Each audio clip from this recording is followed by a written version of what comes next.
Oke, saya harap semuanya bisa melihat.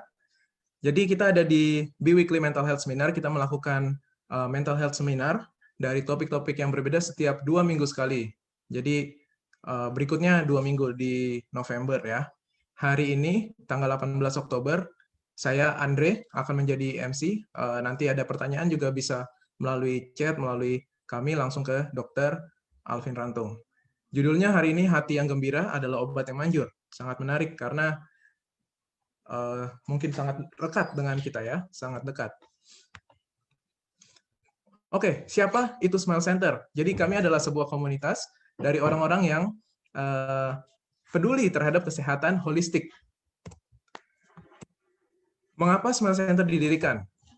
Penyakit pikiran atau penyakit mental ada di mana-mana, tidak hanya di Indonesia, namun juga di seluruh dunia. Dan lebih lagi, penyakit ini dapat ditemukan di sepanjang waktu sejarah kehidupan manusia.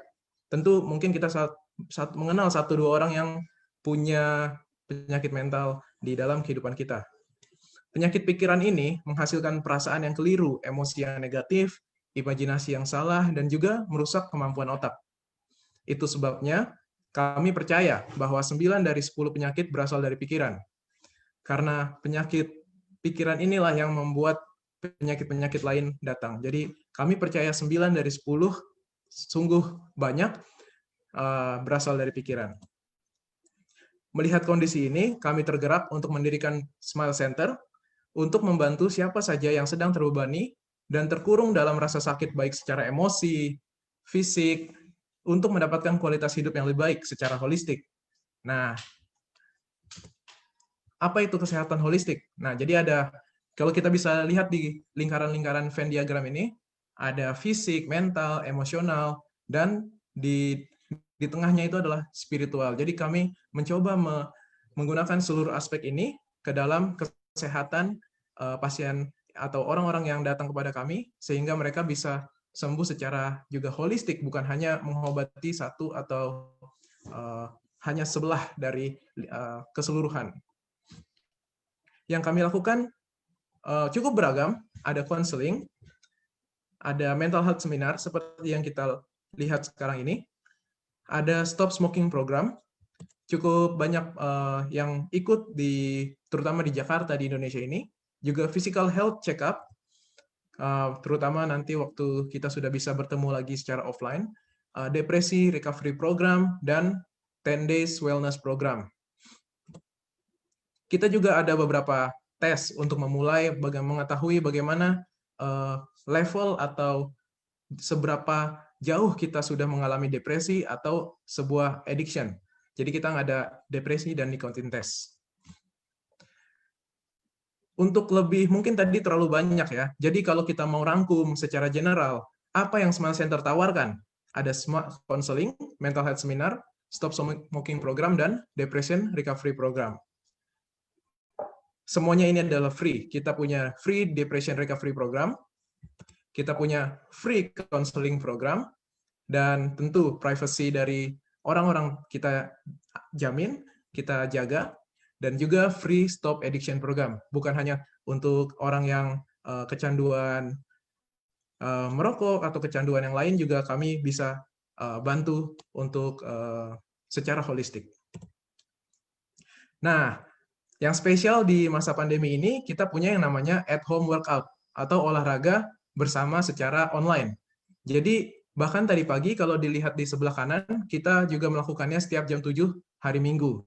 Jadi, ini adalah salah satu contoh aktivitas yang kami lakukan untuk mendukung bagaimana orang-orang secara waktu pandemi ini bisa meningkatkan stamina sehingga tidak terjangkit dengan virus-virus yang ada. Ini adalah salah satu screenshot dari teman-teman kami yang ikut di olahraga pagi ini. Kalau kita mau melihat seminar-seminar kami sebelumnya, ada di Facebook, ada di YouTube, dan topiknya sangat beragam seperti yang Anda lihat ini. Nanti kami bisa share linknya. Ini channel YouTube kami, @thesmilecenter.org. Juga Instagram kami, kalau mau lebih update, mengetahui, dan mendapatkan quotes-quotes yang positif, kita bisa follow Instagram kami. Juga kami kadang diundang untuk berbicara di beberapa podcast, di beberapa seminar offline dan online lainnya. Jadi semua info ini ada di, mungkin yang paling update itu di Instagram atau Facebook ya. Atau jika kalian ingin lebih dekat lagi dengan kami, bisa menghubungi WhatsApp dan nomor telepon yang ada di atas ini. Nanti mungkin host teman saya bisa mengkopinya ke chat box. Jadi Anda bisa langsung kontak kami jika ada permasalahan yang ingin dibicarakan. Oke, jika kita lanjut, kita masih bisa menunggu beberapa teman lagi. Biasanya waktu kalau kita langsung bertemu online, kita mengadakan fisik olahraga dulu. Terutama sebelum memulai melatih, mengisi otak kita dengan informasi-informasi yang berharga dari pembicara, kita melatih fisik dulu. Jadi kita sama-sama latihan. Jadi di sini ada beberapa video singkat saja. Kalau kita bisa bangkit dari tempat duduk kita ikuti. Ini tidak akan membuat kalian sangat berkeringat. Ini hanya promosi agar bisa kita saling mengikuti nanti olahraga di minggu depan, tanggal 25 Oktober, tetap di hari Minggu jam 7 pagi. Bersama saudara kita, Brother Ziko Pakpahan. Dan kita bisa sama-sama berdiri, aku juga akan ikutan. Ini videonya mungkin hanya 3 menit, jadi kita bisa sama-sama ikut sebelum kita mulai aktivitas berikutnya ya.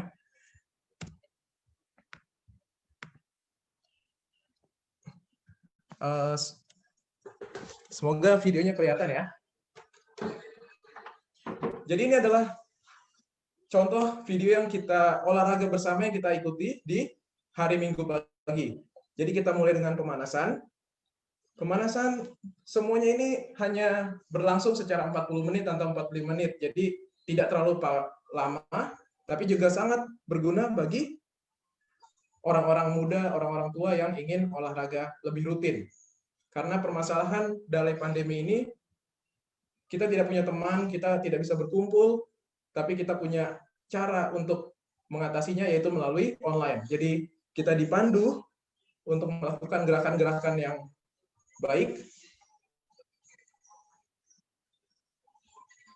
Ya, seperti yang kita lihat di video di depan ini ya. Jadi ada cara-caranya diberitahu.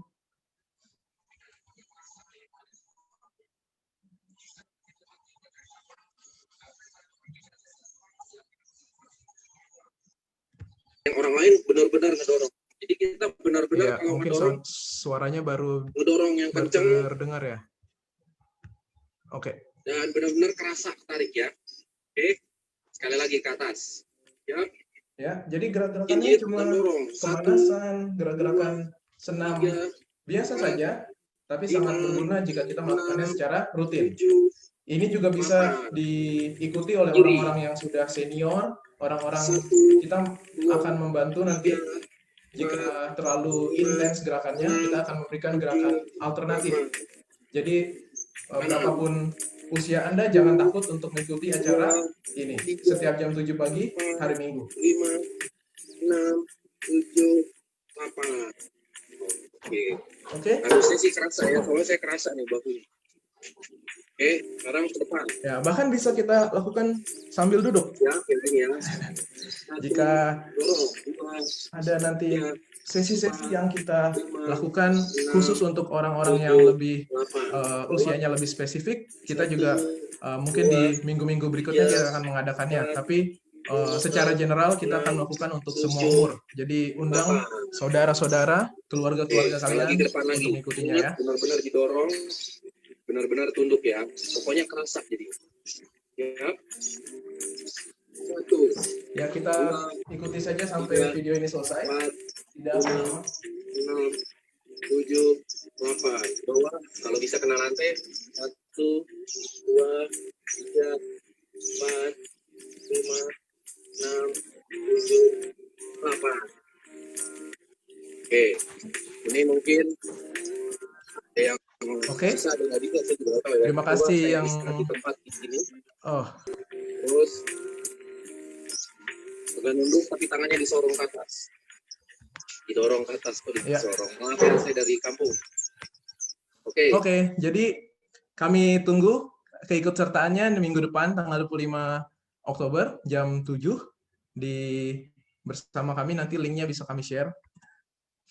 Untuk seminar hari ini, pembicara kita, oke, sebelum saya mengenalkan pembicara, mungkin ada baiknya kita mengetahui beberapa hal yang bisa membantu kita lebih lancar dari hari ini.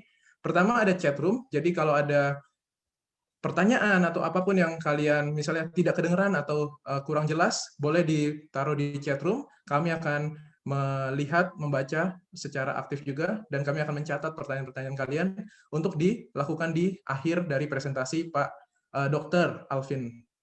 Oke, untuk teknik audio juga nanti jika ada yang kurang terdengar atau butuh bantuan, tolong diberikan di chat room saja. Untuk yang butuh English translation mungkin hari ini tidak ada, jadi semuanya dalam bahasa. Tapi nanti setiap hari misalnya ada pembicara bahasa Inggris, kita juga melakukan translation. Hari ini kita dalam bahasa. Sebelumnya kita bacakan profil dari Dr. Antung. Jadi Dr. Antung ini sekarang dokter spesialis kedokteran fisik dan rehabilitasi medik di RS Advent Bandung, di Bandung. Dia adalah seorang wakil direktur medis dan kepala instalasi rehabilitasi medik RS Advent Bandung. Berasal dari pendidikannya di dokter umum di Fakultas Kedokteran Unsrat Manado, dan dokter spesialis kedokteran fisik dan rehabilitasi di Fakultas Kedokteran UI Jakarta. Dr. Antung sudah menikah dengan Dr. Grace Legoh, Kepala Laboratorium RS Advent Bandung. Mereka dikaruniai 2 anak wanita. Yang pertama bernama Gaby Rantung, juga sedang menempuh pendidikan kedokteran di Filipina, dan yang kedua bernama Anggi Rantung, sedang menempuh pendidikan kedokteran di Unsrat, di Kedokteran Unsrat Manado. Oke. Jadi kita sudah lebih mengenal, dan sebelum kita mulai, baiklah kita berdoa bersama. Kita berdoa, saya akan pimpin. Ya Tuhan, kami akan memulai acara yang sangat baik, biarlah pikiran kami siap mendengarkan dan menjadi berkat bagi kami dan orang-orang di dekat kami. Terima kasih, kami berdoa. Amin. Oke, saya berikan waktu dan kesempatan ini untuk kita semua bisa mendengar presentasi dari Dr. Alvin Rantung. Silakan. Oke, selamat pagi semuanya. Senang sekali boleh bertemu dengan saudara-saudara, Bapak Ibu, sahabat-sahabat di Zoom pagi ini. Izinkan saya untuk membagikan pengalaman dalam pelayanan, praktek, bahkan juga berjumpa dengan pasien-pasien. Dan saat ini izinkan saya untuk boleh share screen. Kevin, boleh saya share screen? Boleh dok. Boleh dok, silakan dok. Oke, boleh ya? Oke, saya lagi buka ini. Baik, kita datang tiba kepada materi yang akan kita pelajari bersama-sama. Oke, sudah? Ya. Baik, kita akan pelajari tentang bagaimana sekarang kesehatan mental adalah obat yang manjur. Itu yang akan kita pelajari bersama-sama. Mohon maaf, ini kok belum bisa kebuka ya? Ya, oke. Baik, saudara-saudara, kita akan mempelajari bagaimana kesehatan mental itu adalah sebenarnya obat yang paling manjur. Tidak pernah ada satu statement dari manapun, bahkan dari dunia kedokteran yang mengatakan ini ada penemuan obat yang manjur. Tapi ada satu referensi yang betul-betul bisa menyatakan, dan ini ditulis oleh orang yang sangat terkenal, ya, orang yang sangat pandai, orang yang kaya raya, seorang pemimpin negara, dan orang yang sangat berhikmat, yang menuliskan bahwa kesehatan mental kita itu, ya kita akan lihat nanti apa itu tergabung dalam kesehatan mental, adalah obat yang manjur. Bapak Ibu sekalian, sahabat-sahabat, kita sedang hidup di masa coronavirus sekarang ini. Apa yang terjadi dengan masa coronavirus ini? Di mana orang sedang berjuang melawan coronavirus yang disebut dengan COVID-19, bukan? Berbagai cara dicari tahu bagaimana mengatasi ini. Tetapi sampai sekarang juga belum ada satu tempat atau satu cara atau obat yang bisa mengatakan inilah cara yang paling baik, obat yang paling baik dalam mengalahkan virus corona ini. Kalau kita lihat sendiri, Bapak Ibu sekalian, coronavirus adalah penyakit yang sudah ada sejak dari zaman purbakala kalau kita lihat. Bahkan di 20 tahun terakhir ini saja, coronavirus itu sudah ada dengan berbagai nama diagnosa. Tahun 2002 dengan SARS, Severe Acute Respiratory Syndrome. Kemudian 2012, Corona juga, tapi nama penyakitnya jadi MERS, Mid East Respiratory Syndrome yang ada di Timur Tengah. Dan 2019 ketika di Wuhan, Cina, juga muncul. Namanya pada waktu itu SARS-CoV-2.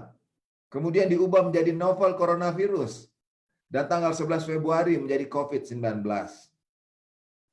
Kalau kita lihat angka kematian di 20 tahun terakhir jadi terinfeksinya coronavirus ini. SARS-CoV 10% angka kematian pada waktu itu.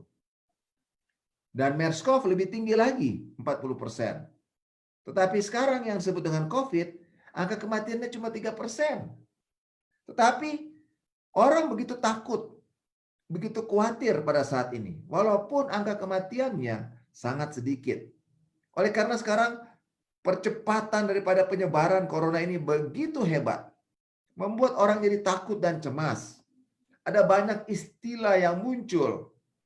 Apakah OTG, orang tanpa gejala, atau ODP, orang dalam pemantauan, atau PDP, pasien dalam pengawasan. Apakah dia masih terduga yang disebut dengan suspek, atau yang sudah terkonfirmasi positif dengan ditemukan virusnya di hapusan tenggorokannya. Dan istilah-istilah ini menjadi stigma yang menakutkan di masyarakat, bukan? Saya kasih contoh, kami di rumah sakit ketika melayani. Ketika ada orang yang meninggal dengan stigma seperti ini, atau apakah di OTG, ODP, PDP misalnya, protokol untuk penguburannya pun berbeda dengan orang yang mati yang bukan karena COVID. Dia harus dibungkus, disemprot, disterilisasi, dimasukkan ke dalam peti. Tidak boleh ada keluarga yang mendekati. Orang-orang tertentu yang boleh angkat petinya. Orang jadi khawatir, takut dengan kondisi demikian. Sehingga ada banyak orang yang tidak mau. Kita sering baca berita, ada tempat-tempat rumah sakit yang digerebek, orang ambil paksa jenazah daripada keluarga mereka tersebut. Melanggar protokol kesehatan. Sekarang dengan adanya PSBB, PSBM, adaptasi kebiasaan baru, serangan yang kedua mungkin dibilang, terminologi baru muncul yang menggantikan OTG, ODP, dan PDP tadi. Apakah itu kasus suspek, probable, terkonfirmasi, ada kontak erat, pelaku perjalanan, yang dirawat ada medis kadet, selesai isolasi kalau dia di rumah, dan ada kematian. Dan kalau kita lihat ini semua, apapun istilah itu, tetapi itu tidak bisa mengubah rasa cemas orang. Orang tetap saja cemas. Dan ada yang akhirnya di masa bodoh, tertular ya, dan berbagai hal yang lain. Banyak petugas-petugas kesehatan yang jadi korban juga, baik dokter, perawat, dan lain sebagainya. Berita-berita begitu banyak yang beredar, yang kita bisa lihat dan kita bisa dengar. Sehingga para petugas kesehatan mereka berkata, we stay at work for you. Dia mengharapkan bahwa orang-orang yang akan datang ke rumah sakit yang dilakukan tindakan oleh petugas kesehatan ini, mereka juga harus bisa tinggal di rumah. You stay at home for us. Saling menjaga dan saling melindungi. Ada orang mengatakan bahwa petugas kesehatan adalah garda terdepan. Tapi ada yang menyampaikan garda terdepan itu adalah para anggota masyarakat yang bisa harus tinggal di rumah untuk orang-orang yang lain supaya tidak tertular. Ada banyak hal yang kita tidak mengerti. Padahal kita harus bersosialisasi, harus ada sesuatu yang lain. Tapi kenapa hal ini terjadi sekarang ini? Saudara-saudara, kita tetap harus mengikuti semua protokol-protokol kesehatan tersebut. Kita harus mematuhi apa yang sudah disampaikan oleh pemerintah. Itu akan menolong kita. Tapi marilah kita melihat, ketika wabah pandemi ini terjadi, orang berpikir ketika stay at home, tinggal di rumah, hubungan suami istri akan bertambah baik. Orang tua dan anak akan bertambah karena semua ada di rumah. Tapi ternyata terbalik, saudara-saudara. Dalam Harian Republika Jumat 28 Agustus yang lalu mengatakan bahwa masa pandemi COVID-19 ini angka perceraian di Indonesia meningkat luar biasa. Justru ketika tinggal di rumah, orang jadi yang tidak saling mengenal kepribadian atau kekurangan, kelemahan, kelebihan masing-masing, timbul percekcokan dan akhirnya angka perceraian meningkat. Tadinya orang berpikir bahwa tinggal di rumah akan memiliki waktu cukup banyak, bukan? Tapi data menunjukkan bahwa itu sebaliknya yang terjadi. Kalau kita lihat lagi bahwa dalam pandemi ini orang berpikir angka-angka kejahatan termasuk seksual karena tidak ada lagi tempat-tempat hiburan, tempat-tempat yang plus-plus di luar yang didatangi. Tapi justru angka pengunjung situs pornografi meningkat saat orang banyak bekerja, stay at home atau belajar di rumah. Meningkat sekali. Dari YouTube dan dari tempat-tempat yang lain, angka-angka ini meningkat. Angka kejahatan seksual meningkat. Direktur Jenderal Badan Kesehatan Sedunia, Tedros Adhanom Ghebreyesus, dia mengatakan dalam rapat mereka yang dilakukan tanggal 31 Juli 2020 yang lalu, dalam komisi panel pada hari Jumat tersebut, setelah mengevaluasi 6 bulan masa krisis akibat pandemi corona, mereka mengatakan bahwa diperkirakan pandemi corona ini akan berlangsung beberapa dekade. Satu dekade itu 10 tahun. Ada dekade-dekade yang terus, beberapa yang akan berjalan terus. Dan sejalan dengan itu, dampak daripada adanya pandemi COVID-19 ini akan dirasakan masyarakat dunia selama beberapa dekade juga. Saudara-saudara, efek daripada pandemi ini ada masalah ekonomi, masalah politik, dan masalah yang lain, sosial, masalah moral yang terjadi ketika kita melihat angka perceraian, angka pornografi yang semakin meningkat tadi. Orang bingung sekarang. Bagian preventif medicine, bagian bicara mengenai pencegahan, berusaha mencegah penyakit itu tambah banyak saja. Yang sedang di rumah sakit untuk kuratif, seperti tidak mampu bekerja. Mereka hanya bisa seperti kain pel yang kecil, tapi arus penyakit bertambah banyak. Semua pada kelelahan dan pada bingung. Badan Kesehatan Sedunia juga mengatakan yang dikeluarkan oleh Voice of America pada tanggal 4 Agustus yang lalu. Dari WHO mengatakan, mungkin tidak akan pernah ada obat untuk COVID-19. Bingung. Kenapa? Karena coronavirus ini sudah ada sejak dahulu. Tapi sampai sekarang belum ada obat yang bisa mengatasinya. Vaksin juga belum ada.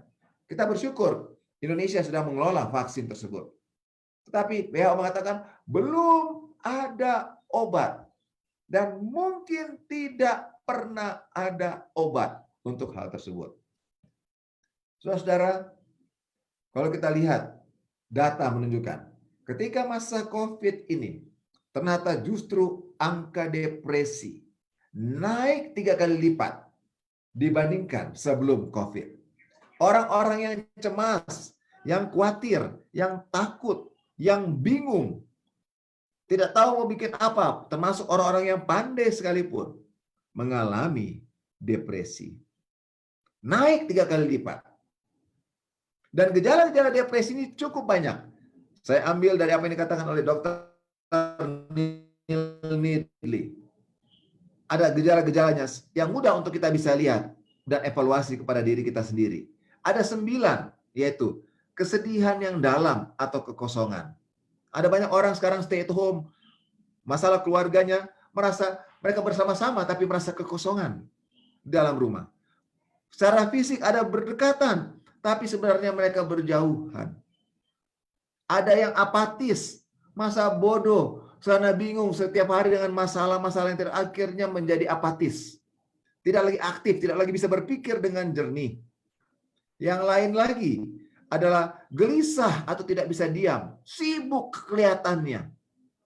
Dari pagi sampai malam dia kelihatan sibuk urusan, menyapu rumah, bikin roti, bikin kue, bikin makanan, dan lain sebagainya. Tapi sebenarnya itu merupakan gejala-gejala depresi. Yang gangguan tidur, susah tidur, gelisah pada waktu tidur, atau bahkan tidur berlebihan. Dari malam sampai pagi sampai siang masih tidur terus di tempat tidur karena cuma di rumah. Ada gangguan selera makan. Ada yang makan terus, ada yang susah makan karena cuma itu-itu saja.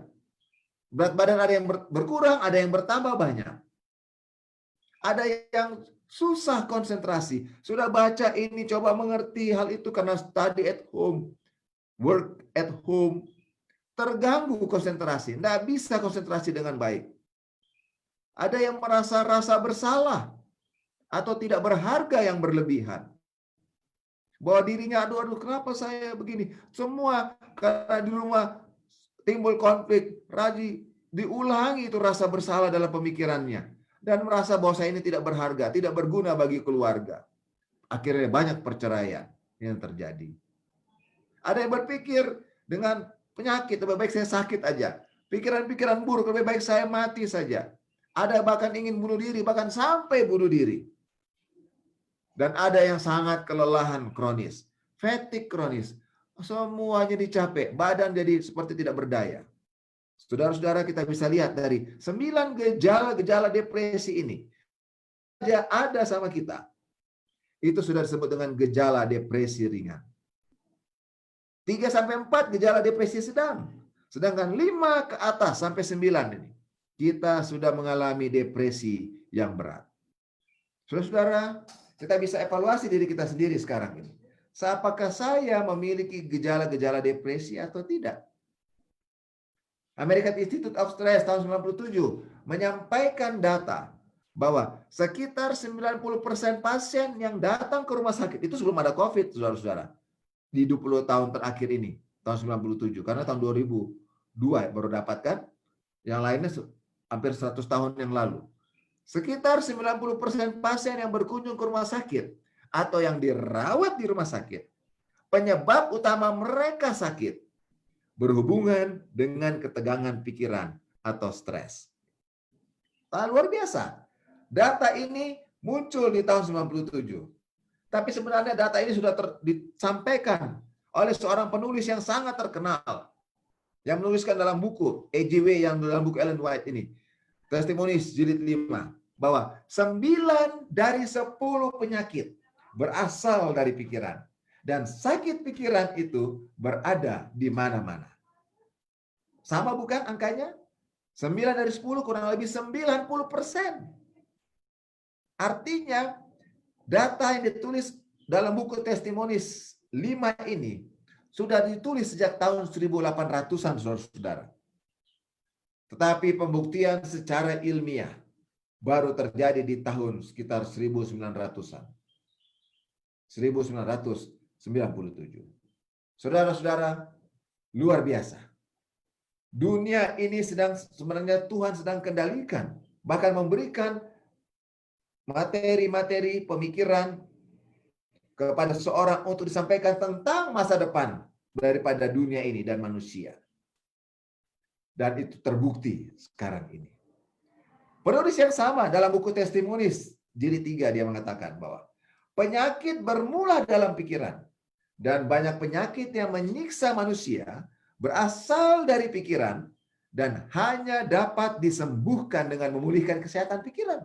Kita lihat tadi bahwa 9 dari 10 orang yang datang ke rumah sakit, 90% penyakitnya yang disebabkan atau penyakit apapun itu berhubungan dengan kesehatan pikirannya, bukan? Kesehatan mentalnya. Dan dikatakan oleh penulis ini bahwa itu hanya dapat disembuhkan dengan menyembuhkan, memulihkan kesehatan mental atau kesehatan pikirannya. Apakah itu hipertensi dan penyakit-penyakit yang lain? Ternyata itu berhubungan dengan pikiran. Kita akan lihat lebih dalam secara patofisiologinya sebentar. Ada lebih banyak orang yang sakit mental, saudara-saudara, dari yang kita bayangkan. Kita seringkali berpikir orang lain yang sakit mental. Tapi kalau kita lihat data-data tadi, bahwa kita sendiri mungkin sudah mengalami gangguan mental tersebut. Sakit hati, saudara-saudaraku. Seringkali kita mengalami sakit hati. Dan itu menyebabkan gangguan sakit mah, misalnya gangguan pencernaan. Karena gangguan mental, sakit hati itu ada di mental kita. Akan mempunyai pengaruh yang bisa melumpuhkan organ-organ pencernaan kita.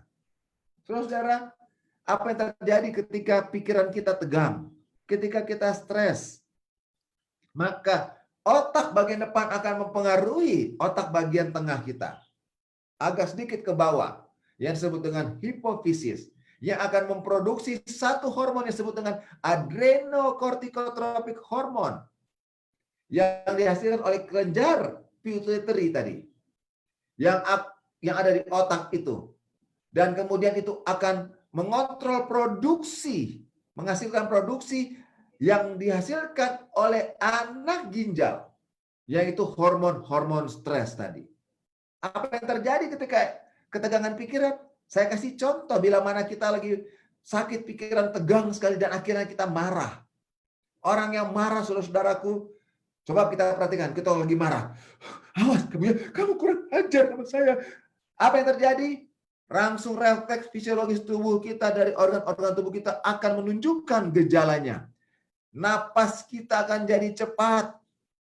Jantung kita akan jadi cepat denyutannya. Tekanan darah kita akan jadi naik. Kemudian gula darah akan jadi lebih tinggi. Lemak-lemak tubuh akan menjadi lebih banyak karena tidak bisa dimetabolis oleh tubuh. Kita memiliki gangguan hormon, termasuk gangguan disfungsi seksual kita. Akhirnya masalah rumah tangga menjadi lebih hebat. Menyebabkan gangguan sistem saraf kita. Karena kalau kita marah sampai kita gemetar, saraf-saraf kita membuat tangan kita jadi gemetar seperti orang Parkinson tadi. Gangguan kelenjar. Ada banyak orang yang lagi sedang sakit hati, marah, meraba dia punya leher dan semua ke tempat-tempat kelenjar. Ada pembengkakan. Gangguan di saluran pencernaan. Dan gangguan-gangguan sistem tubuh yang lain. Termasuk gangguan kekebalan tubuh. Saudara-saudaraku, ketika hal ini secara menyeluruh terganggu, secara manusia normal, kita memiliki bakteri normal di dalam tubuh kita.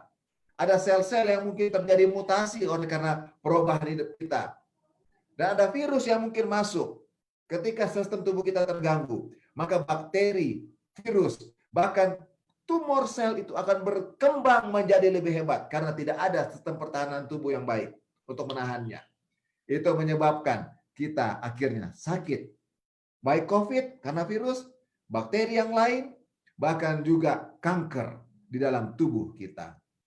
Saudara-saudara, seringkali kita melihat penyakit-penyakit yang ada sekarang seperti bongkahan es yang ada di permukaan laut.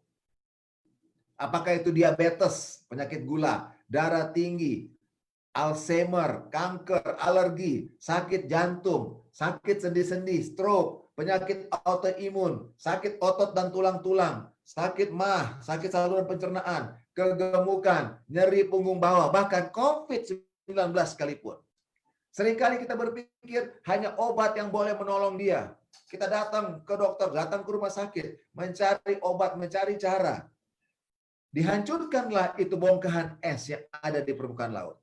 Tapi saudara-saudaraku, kita hanya menghancurkan bagian yang akan muncul kembali. Yang kita perlu perhatikan, bongkahan es yang kecil itu hanya merupakan bagian kecil daripada gunung es yang ada di bawah permukaan laut.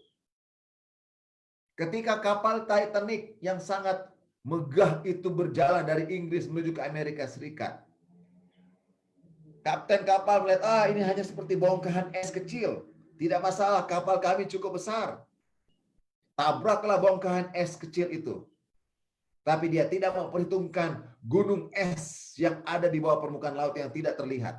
Yang merobek lambung kapal dari depan sampai ke belakang. Yang membuat kapal yang megah itu.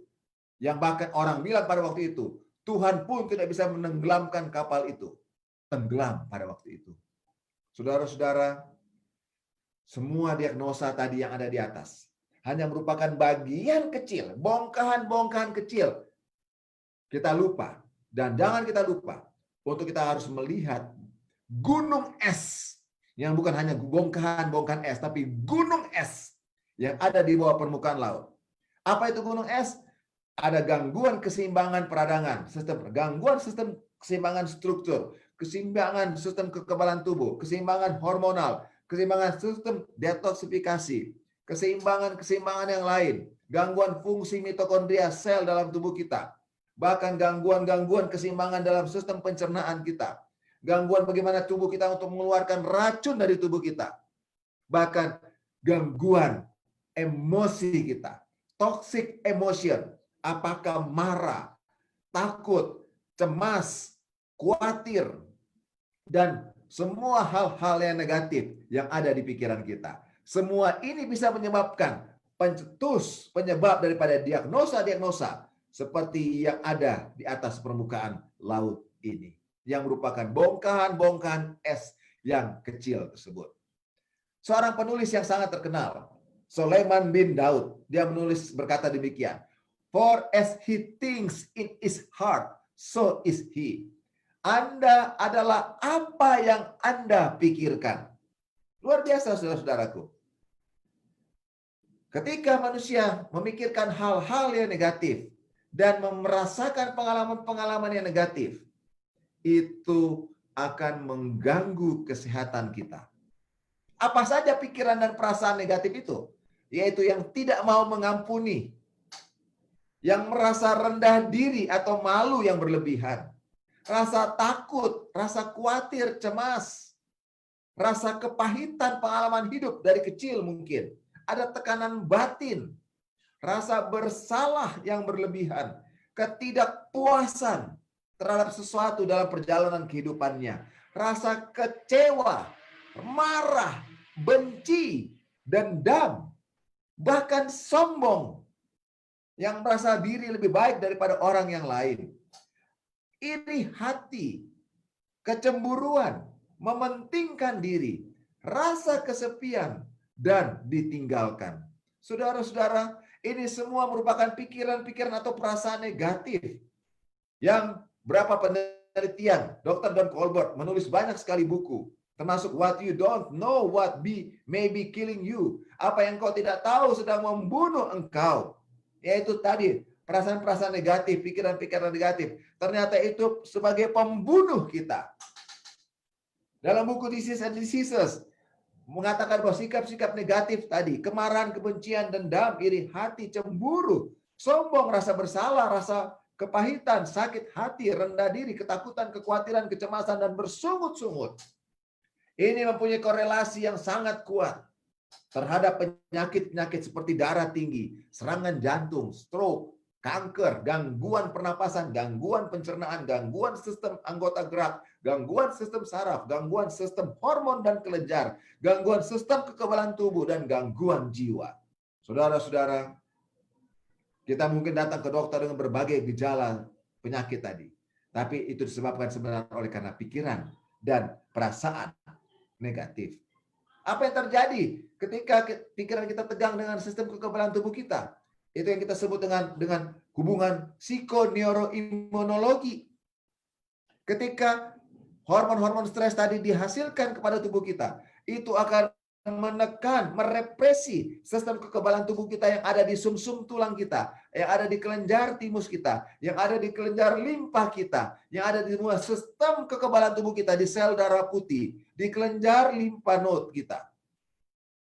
Itu akan direpresi, ditekan. Dan sistem itu akhirnya akan menghasilkan sitokain, bahan-bahan protein yang ganas ketika ada virus masuk. Dan ketika ini banyak jumlahnya, dia akan menghasilkan disebut dengan badai sitokin. Kalau ada COVID masuk seperti sekarang ini, tubuh kita akan rusak oleh karena ada badai sitokin. Seperti banjir di paru-paru yang menyebabkan kita mati karena gangguan pernapasan, gangguan jantung. Saudara-saudara, penyakit-penyakit gangguan organ akibat ketegangan pikiran itu banyak sekali. Dari otak mulai kita berputar dari arah jarum jam. Dari otak bisa saja ada Alzheimer, Parkinson, penyakit autism sendiri, migrain, insomnia, susah tidur, depresi, demensia, bahkan bipolar disorder, dan kanker otak. Itu bisa berhubungan dengan ketegangan pikiran. Sakit jantung, stroke, tekanan darah tinggi, aterosklerosis, bahkan nyeri dada. Itu juga bisa berhubungan dengan ketegangan pikiran.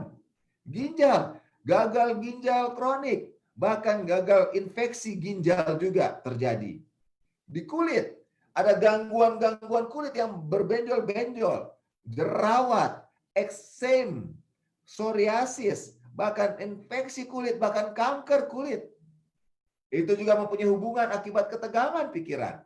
Gangguan organ yang lain, seperti pankreas, akhirnya ada sakit diabetes, kronik, fatigue, kelelahan yang kronik, fibromialgia, otot-otot semua kaku jadi tegang. Keracunan bahan-bahan besi yang hebat sekali. Penyakit-penyakit yang lain di sendi, radang sendi, rematik, pengapuran, bahkan autoimun yang terjadi di sendi kita.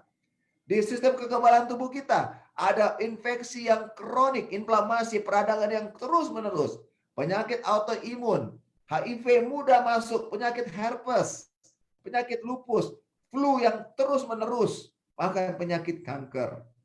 Di pembuluh darah jadi kaku, tekanan darah jadi naik, adanya varises, baik di kaki, di leher, kolesterol yang terus naik, trigliserida dan yang lain-lain yang susah dikontrol.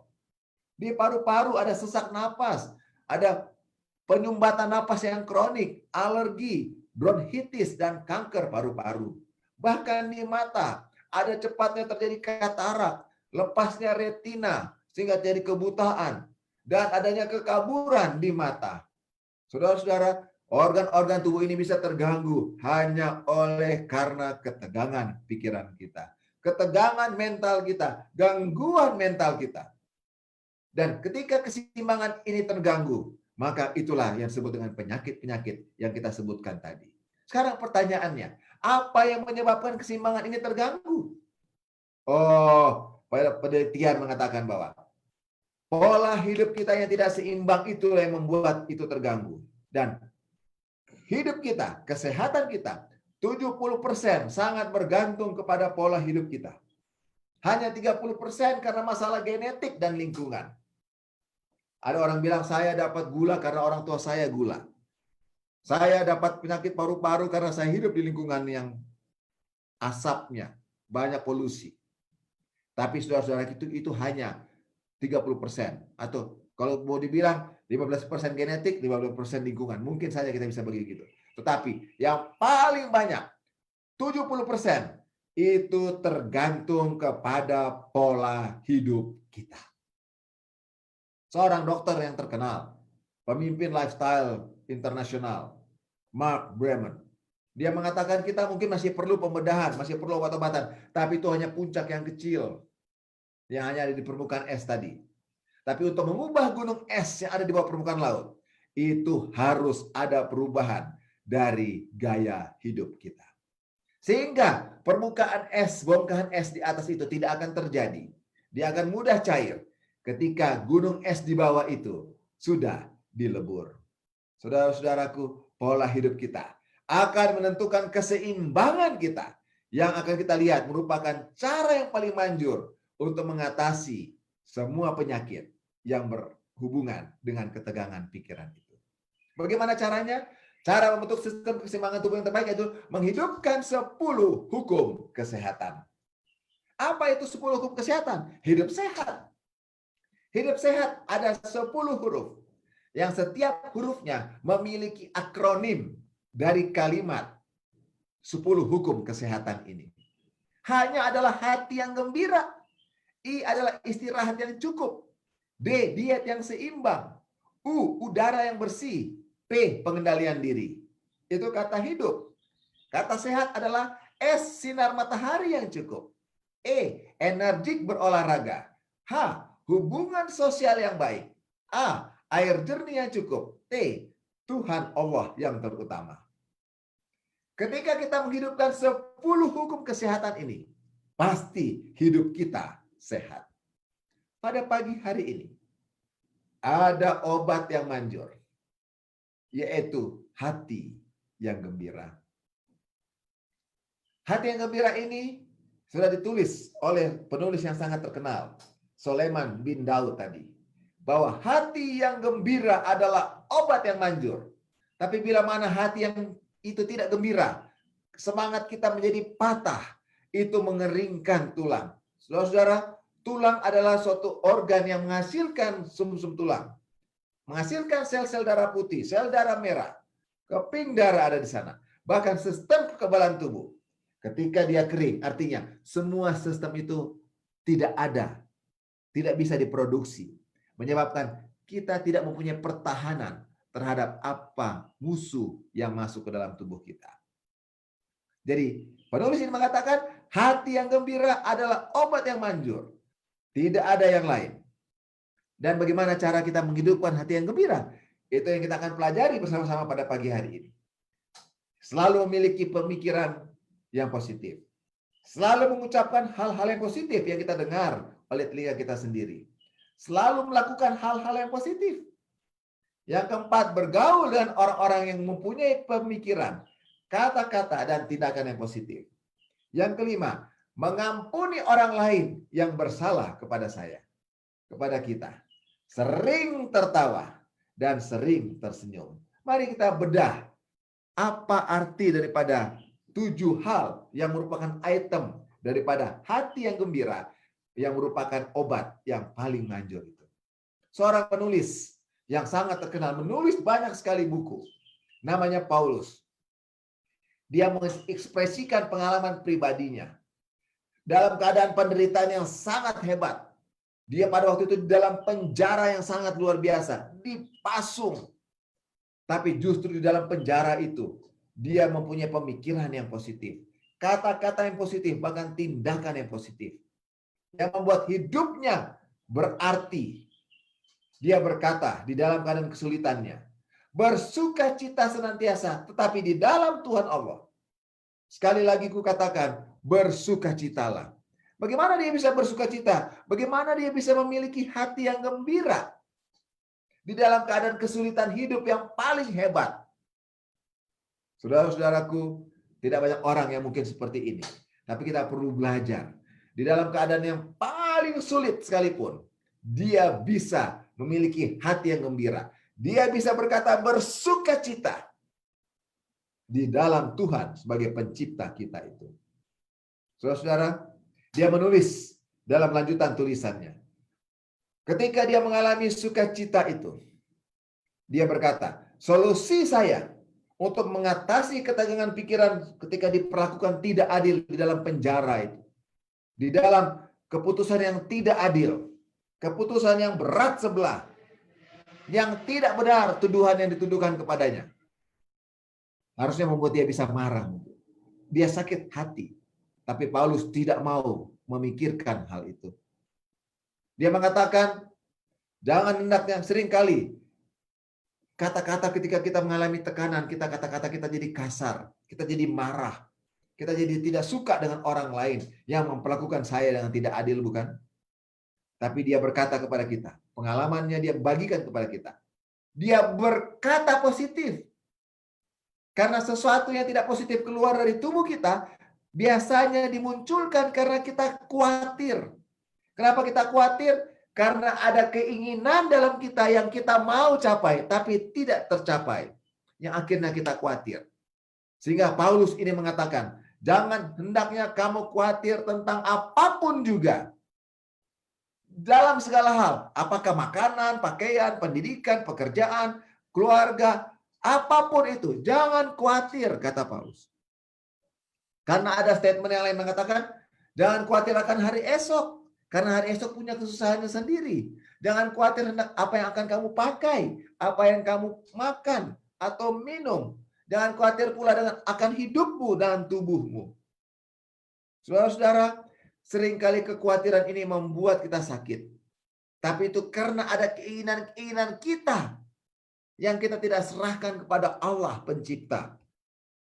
Dan Paulus mengajarkan kepada kita, ketika dia dalam keadaan kesulitan yang paling hebat, dia berdoa kepada Tuhan dan permohonan ucapan syukur. Di dalam keadaan penjara paling gelap dan terpasung di tempat yang paling lembab, di bawah tanah, dia berdoa dan ucapan syukur, bahkan menyanyi, bersukacita di dalam Tuhan. Kata-kata ini keluarkan oleh Paulus, didengar oleh dirinya sendiri. Bahkan ada temannya yang juga terpenjara bersama-sama. Mereka berkata positif. Dia bersahabat dengan orang yang positif. Membuat gempar penjara pada waktu itu. Saudara-saudara, kata-kata positif yang kita keluarkan akan menolong kita untuk menjadi kuat mengatasi pergumulan, bahkan penyakit sekalipun. Selain Rasul Paulus mempunyai perkataan positif, dia berkata demikian di dalam penjara itu. Jadi akhirnya saudara-saudara katanya, semua yang benar, semua yang mulia, semua yang adil, semua yang suci, semua yang manis, semua yang sedap didengar, semua yang disebut kebajikan dan patut dipuji, pikirkanlah semuanya itu. Paulus mengajar kita bagaimana untuk memikirkan hal-hal yang positif, yang mulia, yang benar. Bukan hal-hal gosip, hoax yang terjadi, hal-hal yang tidak menyenangkan telinga. Apakah ketika membicarakan sesuatu itu akan menolong orang lain dan menolong saya untuk bertumbuh?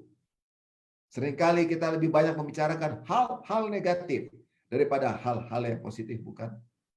Berpikir positif dan berkata positif. Paulus pun berkata ketika dia mau menyatakan bahwa dia lepas dari pergumulan hidupnya dan dia tetap berbahagia. Dia berkata demikian, apa yang kamu pelajari, terima dan dengar dan lihat padaku, kata Paulus. Karena dia sudah alami, saudara-saudara.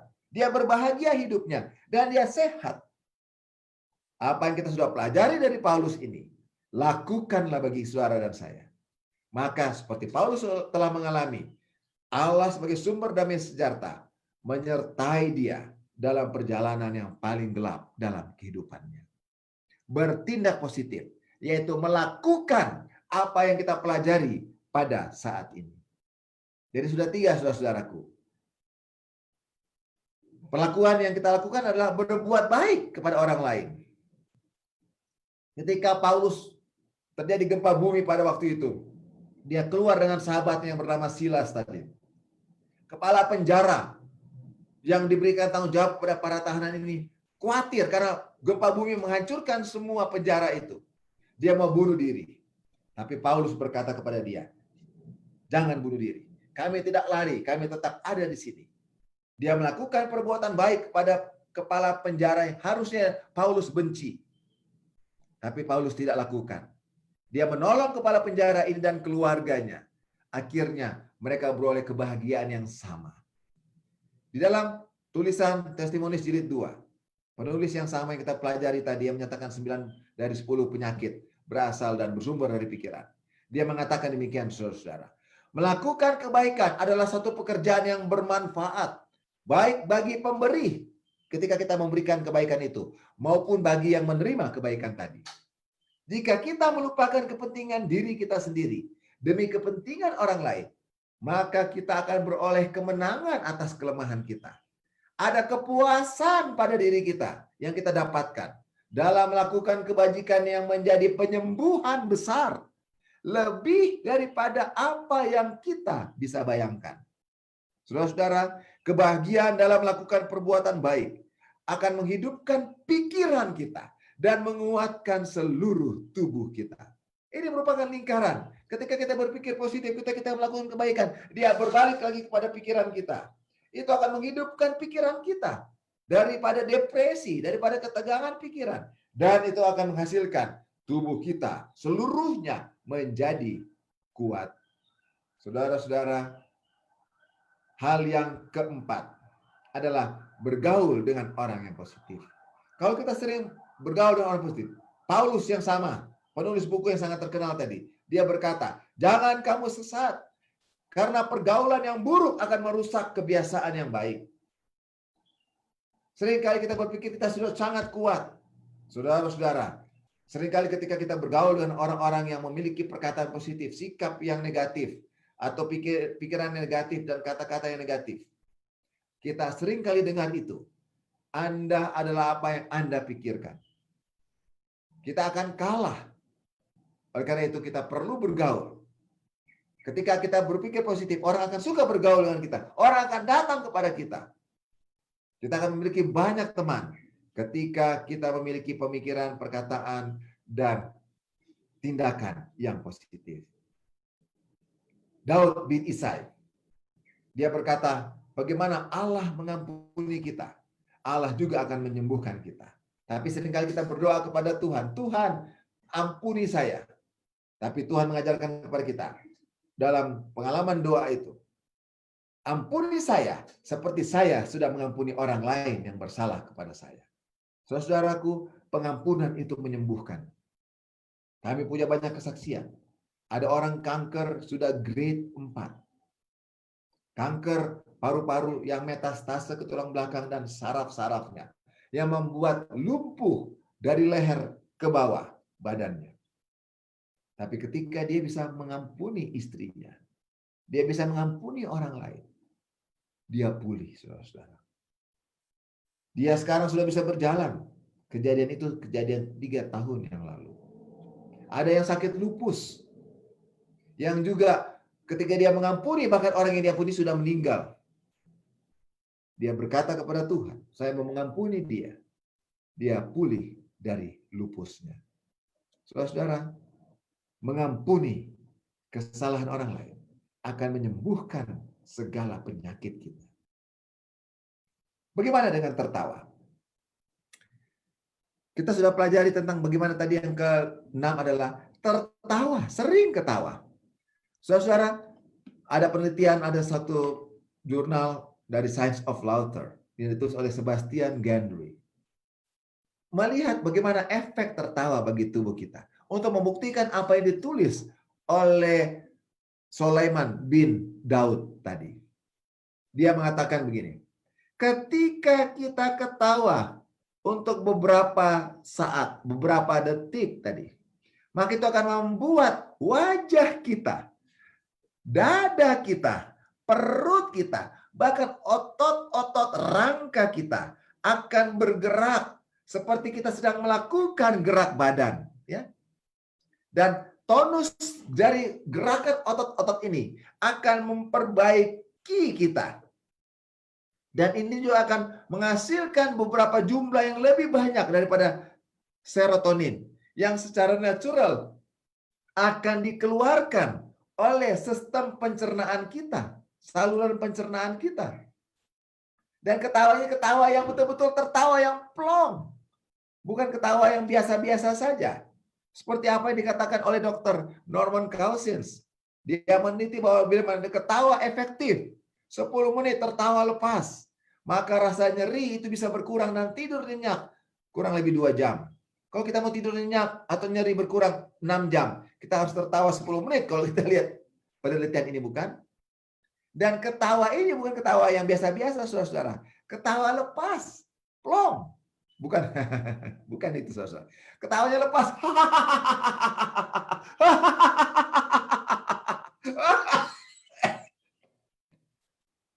Ketawa lepas.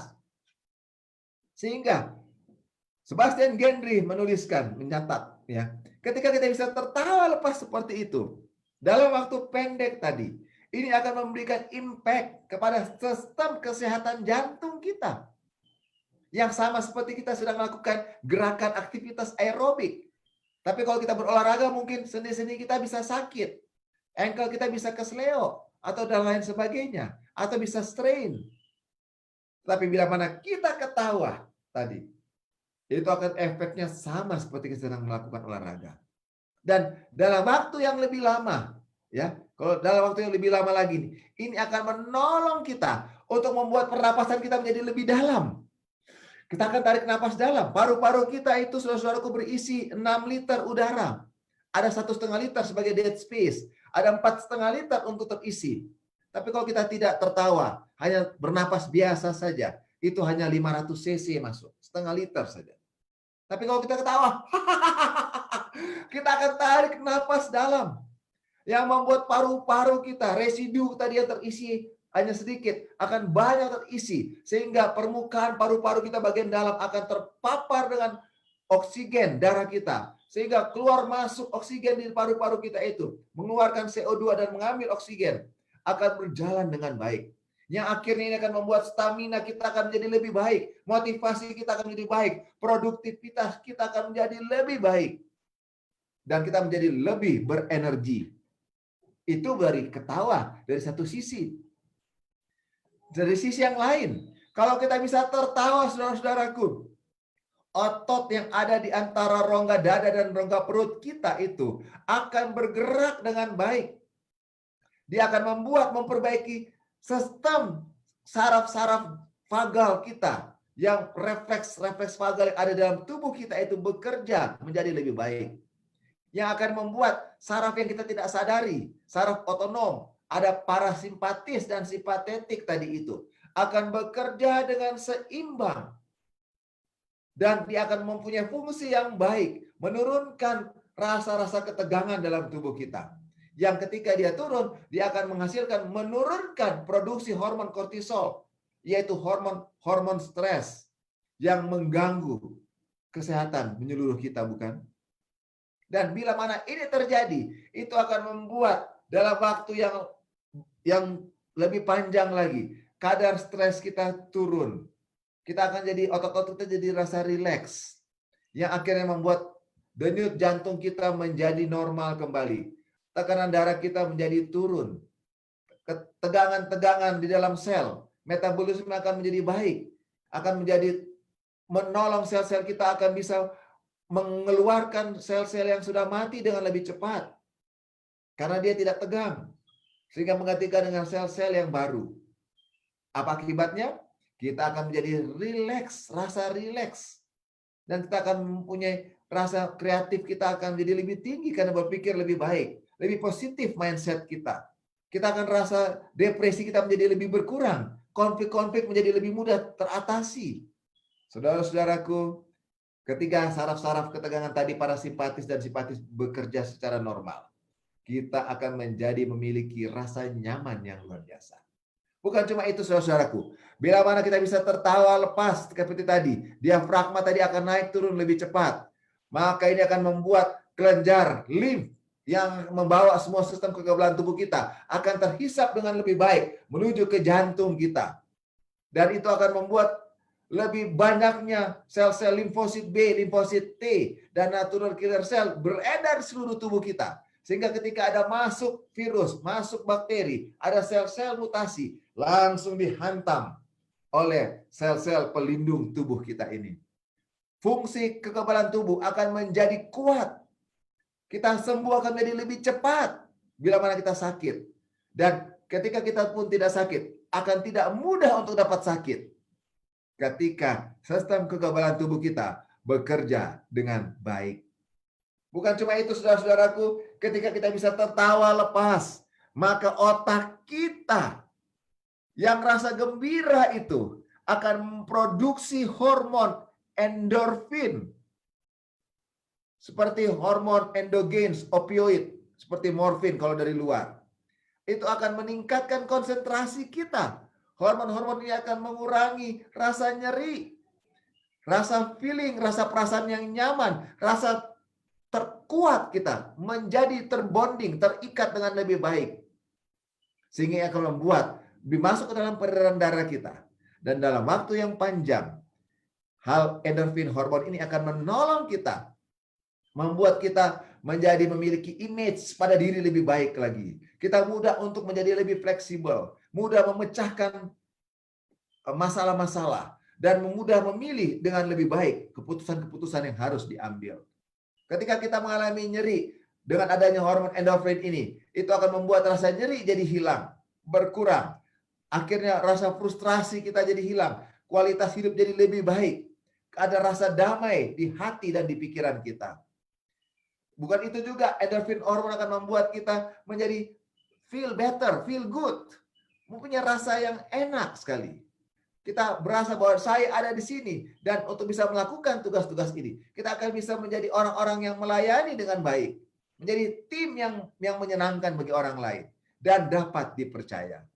Saudara-saudara, ketika hormon endorfin ini juga diproduksi, maka itu akan mengurangi kelenjar-kelenjar stres, adrenalin, sistem kardiovaskuler kita, dan akan membuat panjangnya kualitas hidup kita. Kita akan menjadi orang-orang yang disenangi oleh orang-orang yang lain. Bukan cuma itu lagi, saudara-saudaraku, bila mana kita bisa tertawa tadi. Tertawa ini akan menghasilkan yang disebut dengan true state of meditation. Kita bisa merasakan rasa nyaman yang enak, yang akhirnya membuat gelombang-gelombang saraf kita.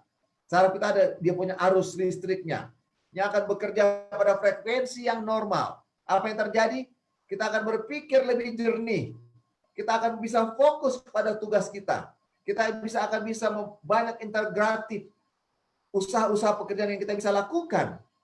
Dan akan membuat kita mempunyai kemampuan untuk bisa melakukan hal-hal yang lain. Dan menjadi orang yang berguna. Dipercaya dalam pekerjaan hidup kita sehari-hari. Ini kalau kita ketawa, saudara-saudara. Efeknya banyak sekali. Coba kita di depan laptop kita sekarang, di depan HP kita ketawa.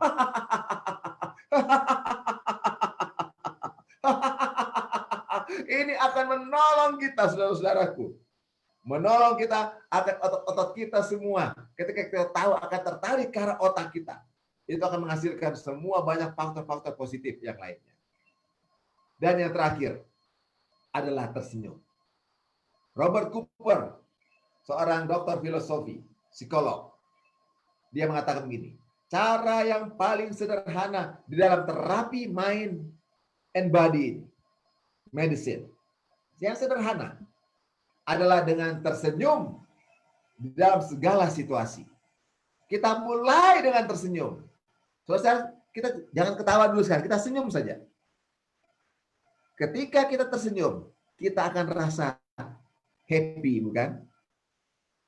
Hubungan sebenarnya antara tersenyum dan emosi positif adalah seperti jalan yang dua arah. Tersenyum akan membuat kita bahagia. Bahagia akan membuat kita tersenyum. Itu merupakan lingkaran seperti tadi. Hidup sehat, hati yang gembira. Itu akan lingkaran yang tidak pernah putus. Dan menurut psikolog Robert Cooper ini, tersenyum akan mentransmisikan impuls saraf dari otak, dari otot wajah kita ke sistem limbik yang ada di otak tengah kita tadi, yang merupakan bagian dari otak yang mempunyai peranan penting kepada emosi kita.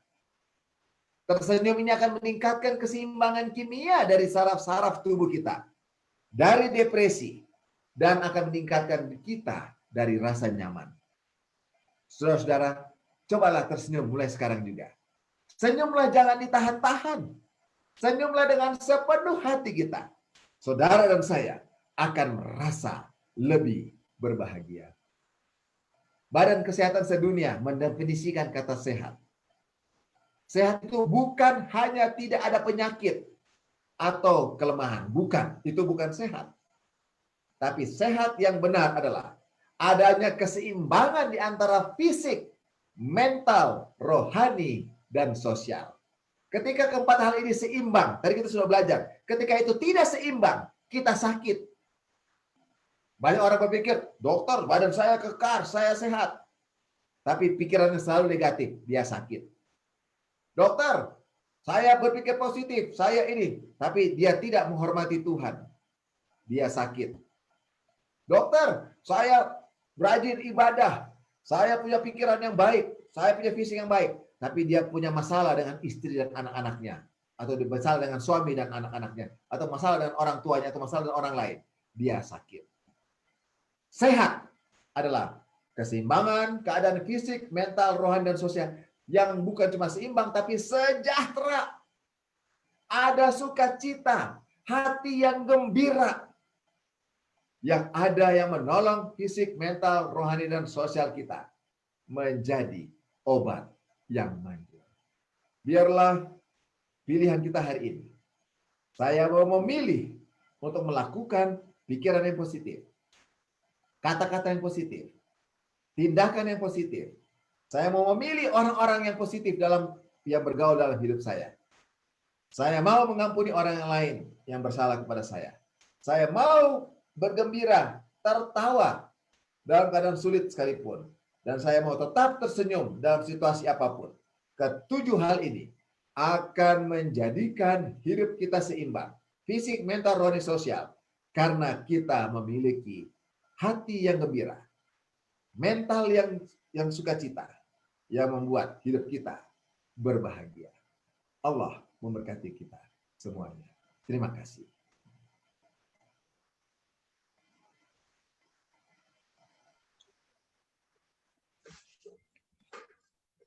Oke, terima kasih Dokter Alvin Rantung. Sekarang kita bisa masuk ke sesi yang ditunggu-tunggu. Bagi saudara, sahabat-sahabat Smile Center yang baru hadir, selamat datang. Sekarang kita di sesi pertanyaan. Bagi yang punya pertanyaan boleh raise hand, nanti kita allow buat unmute. Bagi yang mau mengetikkan ke chatroom juga bisa. Nanti kita bacakan dan akan dijawab.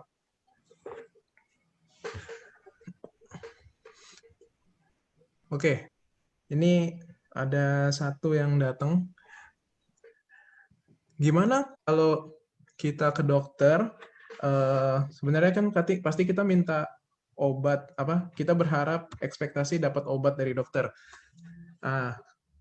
Gimana biar hati yang gembira, tadi tertawa dan tersenyum, semuanya itu, apakah kita masih tetap perlu obat terus? Gimana caranya dok, biar obatnya tetap ada tapi lebih berfungsi gitu hubungannya? Boleh. Oke, baik.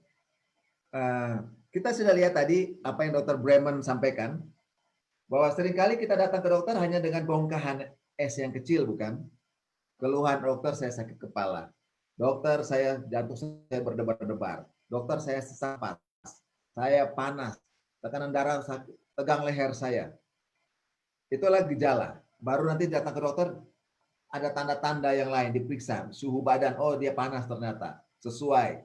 Tekanan darah, oh dia tinggi. Periksa darah, oh dia ini itu pemeriksaan penunjang. Nah, itu hanya mau mengatasi bongkahan kecil keluhan kita. Kita sudah lihat tadi bahwa 90% orang dengan keluhan yang datang ke dokter itu merupakan bagian yang kecil saja, tapi sebenarnya ada masalah yang lain di dalam, yang merupakan gunung es. Bapak Ibu, saya punya pengalaman pribadi, dari 90% masalah yang berhubungan dengan ketegangan pikiran, orang yang datang dengan keluhan-keluhan nyeri contohnya,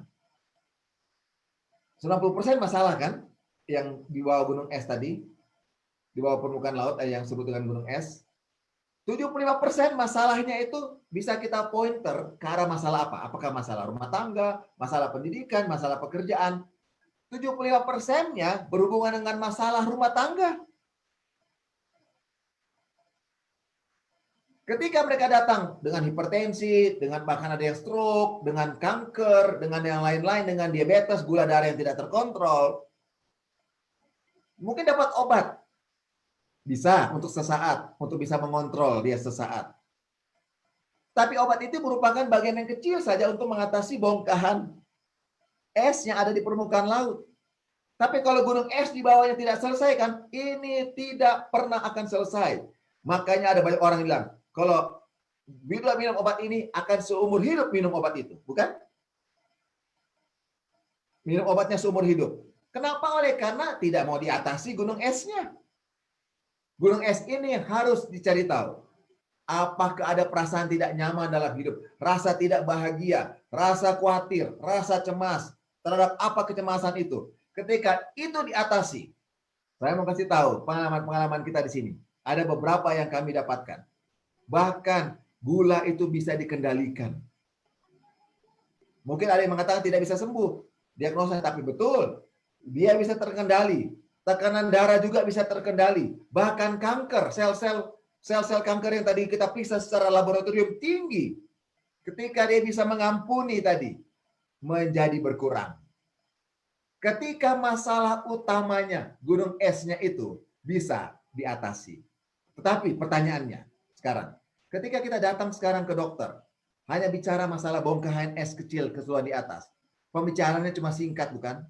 Apa keluhannya ini, obatnya ini. Tapi jarang sekali berbicara mengenai apa masalah Anda. Untuk bicara masalah itu perlu berjam-jam. Bahkan berhari-hari. Untuk dia bisa terbuka kepada dokternya. Dia bisa percaya kepada dokternya. Itu perlu rasa percaya dan keyakinan. Bahwa saya bisa ceritakan saya punya masalah ini dengan dia. Bahkan masalah saya dengan Tuhan saya. Kadangkala dia ceritakan kepada kami. Ketika itu bisa dia ceritakan, saudara-saudara. Penyakit-penyakit yang ada di permukaan tadi mampu dikalahkan. Terima kasih. Iya, terima kasih dok. Jadi memang harus tahu ya, sebelum sakitnya itu berasal dari apa gitu ya. Di bawah-bawah bongkahan es itu apa sebenarnya. Terus ini mungkin bisa ada dari saudari, mungkin ya, saudari Mirlela Hutapea. Kita coba unmute.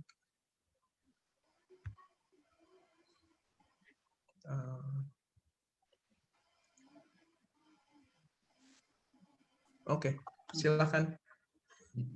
Terima kasih Dr. Alvin atas pemaparannya.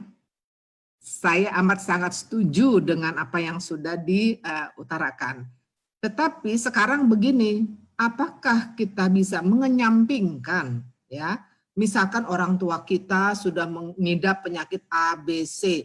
Kecenderungan kepada turun ke anak itu kan kalau seperti yang ada beberapa dokter mengatakan, itu 6 kali potensial lebih daripada yang tidak ada orang tuanya riwayat penyakit tersebut. Nah, sekarang seringkali kita juga melihat ada orang yang ceria, yang kelihatannya cheerful banget, hidup sehat, hidup apa, toh masih kena juga. Sampai kadang-kadang kita berpikir begini, aduh kita yang awam, aduh dia kurang apa ya, hidupnya begini. Tapi kenapa Tuhan memberikan cobaan seperti itu? Nah kalau kayak seperti ini, bagaimana kita menganalisanya? Kita kan juga kan manusia yang terbatas pengetahuan, terbatas kemampuan. Terima kasih dokter. Oke, terima kasih. Pertanyaannya bagus, Bu ya. Saya akan bagikan pengalaman ini. Tadi kita sudah pelajari penyakit-penyakit bisa muncul juga karena faktor yang lain, yaitu faktor genetik dan lingkungan. Itu jumlahnya kurang lebih 30%. Ada, Bu, tetap ada. Ada yang karena genetiknya, ada karena lingkungannya. Tapi itu cuma 30%. 60% karena pola hidup pilihan kita gitu ya. Secara menyeluruh. Kalau dia berhubungan dengan lingkungan dan masalah genetik, kita harus keluar dari tempat itu. Jadi artinya kalau lingkungannya ya berarti kita hindarkan dari lingkungan tersebut. Kalau genetik ya kita terima genetik itu dan bagaimana kita hidup dengan kondisi supaya jangan terjadi kekambuhan yang lebih parah ya. Kalau dari segi bicara masalah itu tetap ada, tapi jumlahnya cuma sedikit, Bu. Sekarang pertanyaan yang kedua yang bagus adalah bagaimana caranya ada orang yang ketawa-ketawa terus, tapi kok kita berpikir dia diberkati, kok dia sakit ya. Bagus ini. Bu, penulis yang sangat indah yang tadi saya katakan Sulaiman bin Daud ini, dia pernah menulis satu buku juga, dia berkata demikian. Di dalam tertawa pun hati dapat merana. Iya kan? Saya punya pengalaman ada beberapa pasien yang suka ketawa, ya bahkan sering bikin lucu-lucu gitu ya. Bahkan di sering kita lihat bikin lucu-lucu di tampilan di layar kaca. Dia datang dengan keluhan, dokter saya sakit sekali, saya punya leher. Yang lain datang, dokter saya sakit dengan saya punya punggung bawah yang luar biasa. Terus saya katakan, bukankah Bapak ceria atau Ibu ceria? Ya kan? Bisa bikin orang lain ketawa. Tapi apa yang mereka katakan kepada kami, Bu, dokter, benar. Kami sering tampil membuat orang lain tertawa. Kami seringkali tertawa. Dimanapun kami berada, orang-orang bisa tertawa di sekitar kami. Tapi hati kami hancur. Kenapa hancur? Rumah tangga kami pecah. Kami memiliki masalah dengan anak. Memiliki masalah dengan orang tua. Ada orang yang menipu kami. Saudara-saudara, Ibu, ketawa mungkin yang kita bisa lakukan. Makanya tadi dikatakan, kalau kita ketawa, kita tersenyum, itu muncul dari dalam hati kita. Seringkali kita ketawa atau mau tersenyum hanya formalitas yang kita bisa tunjukkan. Hanya mendapat bayaran, seperti sahabat-sahabat saya yang saya bilang tadi. Untuk bisa dapat uang, dia bisa bikin orang lain ketawa. Tetapi ketawa yang benar, yang tadi saya bilang, muncul dari pengalaman hati sendiri. Dan itu semua orang pasti bisa memilikinya. Karena Tuhan ciptakan bagi kita semua ada itu. Dia ciptakan di dalam hati kita. Bagaimana kita bisa merasakan kebahagiaan, kegembiraan itu. Saya pernah bilang berkali-kali kepada orang, kita tidak bisa melarang burung terbang di atas kepala kita. Masalah apapun ada di atas kepala kita. Tapi kita bisa melarang, bisa memilih bila mana burung itu hinggap di atas kepala kita untuk kita usir. Pilihan hanya ada di tangan kita. Jadi, mungkin bagi Ibu, pengalaman ini yang saya mau bagikan adalah, ketika kita muncul dari pengalaman berpikir positif, berkata positif, dan bertindak positif, ini akan menjadi bagian inti yang paling indah. Ketika kita tertawa tadi, yang akan merupakan umpan balik kepada otak kita. Ketika kita tersenyum, akan menjadi umpan balik kepada otak kita. Walaupun kita bisa tertawa juga, walaupun punya masalah berpikir negatif, bisa. Tapi itu akan terbukti nantinya dengan suatu pengalaman yang tidak menyenangkan terhadap faktor-faktor yang membuat mungkin kita sakit, yang bisa membuat kita juga buruk dengan penyakit-penyakit yang lain. Terima kasih. Iya, terima kasih Bu Mirlela ya pertanyaannya. Ini juga mungkin kalau butuh lebih banyak informasi lagi, The Smile Center ada rekaman video-video sebelumnya. Itu kalau nggak salah satu yang namanya tentang jantung itu juga ada ini menjawab pertanyaannya Ibu Mirlela, sorry. Nah, kalau bisa mau lihat video sebelumnya ada di YouTube kami, atau nanti bisa kami share juga. Nah, Dok, dengar-dengar tadi memang kayak biar tertawa itu menyenangkan, tapi ada juga tadi info bahwa keluarga-keluarga banyak yang cerai, banyak yang bermasalah dari pandemi ini kan. Gimana biar kita bisa bersenang-senang secara keluarga, karena mungkin nggak ada yang bisa kita lakukan banyak kayak pergi keluar atau gimana. Mungkin bagi keluarga yang punya bayi gitu kan, enak gitu kan, bayi kan dia suka ketawa terus kita tertular gitu tertawa. Tapi kalau keluarga yang ya udah tinggal anaknya udah besar-besar, terus udah tinggal misalnya tinggal berdua atau tinggal bertiga gitu, mungkin agak susah gimana ya, sumber-sumber tertawanya itu apa aja sih Dok untuk keluarga misalnya? Oke. Sumber tertawa ini kita boleh mengingat kembali hal-hal yang menyenangkan. Kan tadi kita katakan berpikir positif. Kita mau pikir positif atau pikir negatif tergantung pilihan kita nih. Saya mau menyampaikan sesuatu yang positif negatif tergantung pilihan kita. Mesti ada komitmen pada diri kita dulu. Oh, saya sudah belajar dengan apa yang kita pelajari pada pagi hari ini nih. Saya mau. Dan ini bukan hanya sekedar teori ini harus praktek. Dan kalau kita praktek hal ini, mungkin pertama agak susah, susah sekali. Tapi lama-lama saya bisa. Karena sesuatu yang besar akan terjadi ketika kita melangkah dari sesuatu yang kecil. Kita tidak bisa akan capai di 100 kilo kalau kita tidak melangkah dari 1 meter. Bukan? Kita harus mulai. Walaupun merasa susah pertama, bagaimana saya nggak suka sama suami saya nggak suka sama dia. Ada perasaan itu duluan, itu akan menutupi kita punya kecenderungan, saya mau kalahkan ini. Saya mau bisa ketawa dengan dia. Wah, papa, begini papa. Saling urut, saling kile kan bisa ketawa itu. Andre Kevin, kalau saya cubit kile, ya, tahu kile ya? Sentuh dia punya perut, ketawa. Kita bisa ketawa. Walaupun anak sudah gede-gede, Kevin. Ya kan? Lagi tidur, kakinya dikorek-korek. Kan timbul rasa suasana itu kita bangun. Mungkin agak, jangan pegang-pegang saya. Mau marah dia kan? Kita buat suasana sesuatu yang banyak hal bisa membuat kita bisa ketawa. Karena saudara-saudaraku, otot-otot wajah kita itu, kalau kita lihat secara anatomi, lebih banyak untuk bisa tersenyum sebenarnya. Lebih mudah kita tersenyum. Coba saudara-saudara lihat di depan layar sini ya. Senyum, depan ke bawah. Susah ke bawah gini. Berat. Tapi kan saya senyum. Lebih enteng. Tapi kenapa kita nggak pernah tersenyum? Kan lebih enteng itu. Kita bisa buat, kita bisa create. Ya. Jadi jangan pernah putus asa. Dan segala sesuatu yang kecil lakukan itu harus muncul dari kita punya motivasi untuk meng-create-nya sendiri. Karena Allah memberikan itu. Karena tadi hati yang gembira adalah obat yang maju, tapi ada kata semangat. Semangat ini ada motivasi di sana. Kalau motivasinya sudah kalah, nggak akan dapat yang lain-lainnya. Nggak, saya pasti bisa. Itulah sumber kekuatan, iman yang kita bisa tanamkan kepada Tuhan kita. Oke, Kevin. Terima kasih. Terima kasih, Dok.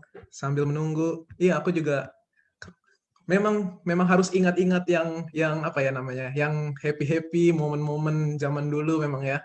Salah satunya mungkin kita bisa buka album-album foto yang lama gitu kali ya. Kita bisa buka chat-chat kita sama suami atau sama istri yang lama yang bikin hati kembali senang gitu ya. Ya mungkin itu salah satu yang bisa kita coba nanti. Bisa kita lihat foto.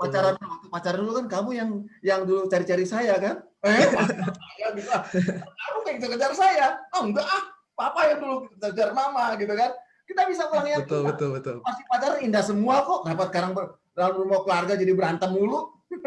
Ingat yang indah-indah dulu. Dulu kan mama dulu yang pertama kali pegang tangan papa loh. Mama kan dulu yang bikin enggak, papa yang cari-cari. Mama tahu dari teman mama, papa yang sayang sama papa, mama. Itu contoh-contoh hal yang kita bisa kembangkan dari hal-hal yang kecil, dari cerita-cerita. Karena hidup kita tidak semuanya susah. Banyak kebahagiaan yang Tuhan sudah tuntun yang perlu kita ceritakan berulang-ulang kali. Dan jangan pernah berhenti menceritakan tentang kebaikan Tuhan bagi hidup kita. Ada pertanyaan dari chatbox ini. Mengetahui ada hubungan yang erat antara fisik dan mental, pada saat seseorang datang dan kedua penyakit tersebut, yang mana yang seharusnya menjadi fokus pengobatan pertama atau terlebih dahulu, atau memang harus ada dua dokter yang berbeda nih, satu dokter fisik, satu dokter apa istilahnya nih, dokter mental gitu. Oke, pengalaman saya seorang dokter spesialis kedokteran fisik dan rehabilitasi medik. Saya bukan dokter psikiater, bukan psikolog, bukan apa, tapi kalau kita mau belajar untuk melakukannya, kita bisa melakukan semuanya, ya kan? Manusia itu, Paulus yang tadi kita sudah lihat banyak sekali menulis buku. Dia menulis dalam satu buku, katakan, satu saja bagian dari tubuh manusia sakit. Semua tubuh kita, organ-organ tubuh kita terasa sakit. Tidak ada yang berdiri sendiri. Saya belajar, Bapak Ibu sekalian, ketika kita menangani pasien dengan baik dan benar. Tadi pertanyaannya, oleh Ibu Suneta ya, kalau nggak salah tadi tanya. Apa yang mau duluan, fisik atau mentalnya? Kalau dia belum menceritakan semuanya kepada kita, belum mau terbuka, tentu kita akan tangani fisik dulu. Supaya dia yakin. Kan orang datang kepada kami, baru kenal. Ini dokter siapa lagi ini? Saya nggak tahu dia. Tapi dengan makin banyaknya relationship, hubungan, itu akan membuat kita saling percaya. Karena kepercayaan itu akan muncul melalui hubungan. Begitu pula dengan suami istri. Akan muncul melalui hubungan. Begitu pula dengan Tuhan. Ketika kita dengan Tuhan pun lebih banyak berhubungan dengan Tuhan, kita akan lebih percaya kepada Dia. Oleh karena itu, kita perlu hubungan.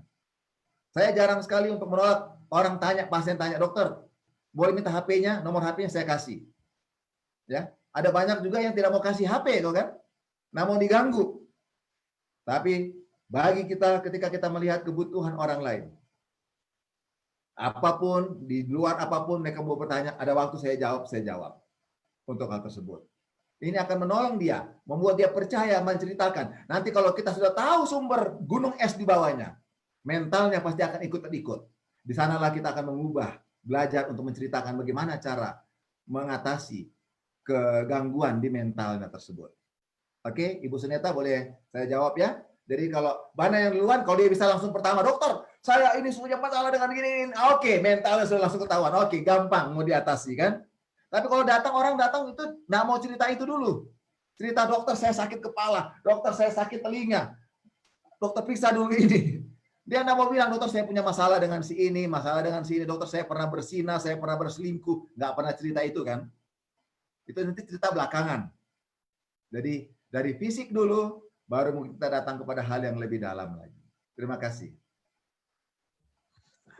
Oke, ini ada satu sahabat kita yang mungkin belum puas nih. Emang kalau tertawa yang dipaksa katanya, apakah sama khasiatnya dengan ketawa yang tadi yang lepas gitu? Apakah tetap sehat katanya Oke, dari tadi kan saudari Astrina? kalau kita lihat sudah gambar tadi penelitian dari Sebastian, ada yang kalau tertawa dipaksa itu hanya short term. Ada kan short term, ada long term. Dia hanya berlaku pada short term. Long termnya dia harus tertawa yang betul-betul dari dalam. Kayak tadi saya ketawa contohnya. Ini short term. Akan ada mempunyai napas udara masuk lebih banyak ke paru-paru, ada iya. Tapi itu hanya berlaku pendek. Dari pada penanya tadi, kita mau berlaku dia lama. Dan itu harus muncul dari dalam kita sendiri. Oke, menjawab ya?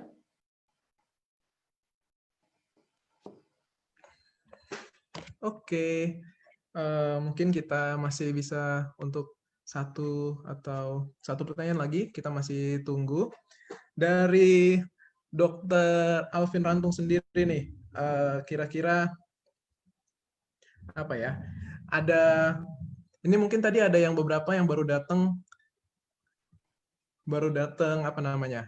Setelah setengah presentasi atau di ujung aja, mungkin bisa diulang lagi poin-poin pentingnya yang ada 4 atau 5 poin tadi ya, biar teman-teman yang baru datang juga mengerti, bisa mendapatkan sebelum kita selesaikan poin-poin penting dari slide-nya tadi. Boleh? Baik. Di dunia ini hanya ada satu statement yang mengatakan itu adalah obat yang manjur.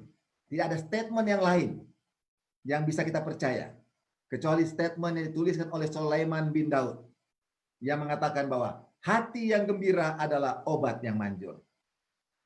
Tidak ada satu dokter, tidak ada satu penguasa di dunia ini yang mengatakan statement ini kecuali statement yang dikeluarkan oleh Sulaiman bin Daud. Dan bagaimana hati yang gembira itu? Ada 7 cara untuk mendapatkannya. 7 cara ini adalah berpikir positif. Yang kedua adalah berkata positif, karena kata-kata yang akan kita dengar oleh telinga kita sendiri. Yang ketiga, bertindak atau berlaku positif. Yang keempat adalah bergaul dengan orang positif. Pasti orang positif akan membuat juga kata-kata yang positif ke telinga kita, bukan? Yang kelima adalah mengampuni orang yang bersalah kepada saya. Yang keenam, selalu atau sering tertawa. Dan yang ketujuh, selalu atau sering tersenyum. Ini akan membuat pengaruh seperti lingkaran tadi. Ketika kita lakukan itu akan membuat kita bahagia. Ketika kita bahagia, kita akan melakukan itu. Itu seperti lingkaran yang tidak pernah putus. Bahkan ini akan ada sampai masa kekekalan. Ya, tidak akan berhenti sampai di dunia ini saja. Dia hanya bukan akut stage, saya bilang tadi. Tapi ini akan berlangsung kronik, artinya terus-menerus kebahagiaan itu. Kalau ada penyakit yang kronik, saya boleh katakan, inilah kebahagiaan yang kronik. Satu-satu istilah yang lain ya. Bukan hanya penyakit kronik, tapi ada kebahagiaan kronik. Kebahagiaan yang akan terus-menerus sampai masa kekekalan. Oke, terima kasih, Kevin. Nah, ada nih dari Ibu atau Saudari Dewi Vera. Ini sangat menarik tentang pengalihan depresi. Mungkin kalau Ibu Dewi Vera bisa unmute, bisa langsung bertanya dengan dokternya, dengan Dr. Alvin. Apa bisa, atau mau kami bacakan saja, boleh? Ibu Dewi Vera.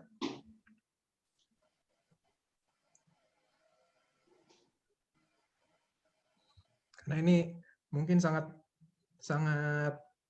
apa ya, banyak nih yang bisa relate dengan pertanyaan ini.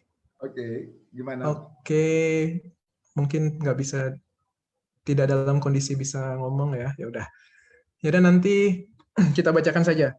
Untuk pengalihan depresi, dari 9 hal yang sudah dikemukakan, tadi ada 9 jenis depresi, dengan melakukan suatu kegiatan yang pada akhirnya menjadi adiktif, seperti contohnya medsos, media sosial.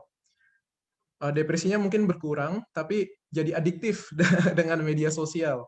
Itu bagaimana cara mengontrol dirinya, mengontrol dirinya. Oke. Baik, tadi dari 9 itu ada satu gejala yang dia lakukan terus-menerus dari pagi sampai malam. Itu termasuk media sosial.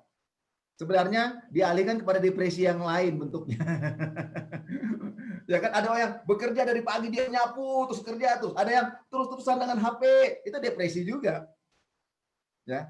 Sesuatu yang adiktif segala macam itu bisa jadi depresi juga. Sesuatu yang dilakukan terus-menerus yang tanpa ada berhenti, dan bahaya lagi kalau pakai media sosial, efek-efek elektromagnetiknya makin lebih hebat kepada tubuh kita.